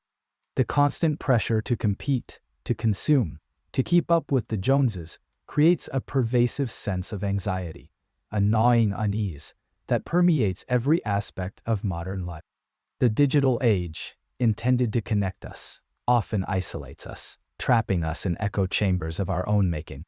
The algorithm dictates our choices, curates our experiences, and reinforces the narratives that serve the interests of the powerful. And as the system creaks and groans under the weight of its own contradictions, the specter of crisis looms large. The bubbles inflate, the debts mount, and the cracks widen. The architect may attempt to patch them over with quantitative easing and bailouts, but the underlying problems remain unresolved. The surplus value continues to flow upwards, exacerbating the inequality, fueling the instability, and setting the stage for the next inevitable crash. The king fiddles while the earth smolders. The old solutions, the old certainties, they no longer hold. A new path must be forged. But how? And by whom? The answer, like the moon obscured by storm clouds, remains just out of reach. And the question hangs heavy in the air. What happens when the surplus runs out, or the people refuse to give it? Title: Chapter 44. Marx's Relevance Today. A Critique of Modern Capitalism. Narration: Alwa section. The persistence of surplus value. Lines, alwas, lines, action. Crises in the modern era. Lines, ease. Section. A world transformed. Lines, ejection. Chapter 45. Conclusion. The future of capitalism and Marx's enduring influence. Narration. Wide. Speaker, narrator, line. We've journeyed through the engine room of capitalism, charting its surges and inevitable stalls, guided by the ghost of the philosopher and his unsettling prophecies. Sound cue, mood setting. Reflective, slightly melancholic. For over a century, the philosopher's words have echoed through revolutions, reforms, and recessions. But what of now? What of the future? Sound cue, mood setting. Ominous, contemplative, speaker, narrator, line. The system thrives, morphing, adapting, like a chameleon on shifting sands. It whispers of innovation, of progress, of boundless opportunity. Yet, beneath the veneer of prosperity, the old tensions simmer. The division yawns. Sound cue, mood setting. Deceptive, uneasy, speaker, narrator, line. The surplus value, that silent extraction, continues its relentless work. It fuels the engines of growth, but also breeds discontent. The worker, still bound to the machine, generates wealth far exceeding his own reward. The profit margin, ever widening. Sound cue, mood setting. Greedy, unrelenting, speaker, narrator, line. Crises, those cyclical earthquakes, remain an inherent feature. Each boom, inevitably followed by a bust. The market, a fickle god, rewards some and crushes others with equal indifference. The cycle repeats. The same story, different players. Sound cue, mood setting. Destructive, fatalistic, and speaker, narrator, line. The system has learned. It co-op. It pacifies. It offers crumbs of comfort to those who might otherwise clamor for the whole loaf. Welfare states, social safety nets, regulations, all attempts to mitigate the inherent instability, to smooth the rough edges of exploitation. Sound cue, mood setting. Calming, yet artificial, speaker, narrator, line. But is it enough? Can these bandages truly heal the underlying wounds? Or are they merely delaying the inevitable reckoning? The philosopher's vision of class consciousness, of a unified force demanding change, feels distant.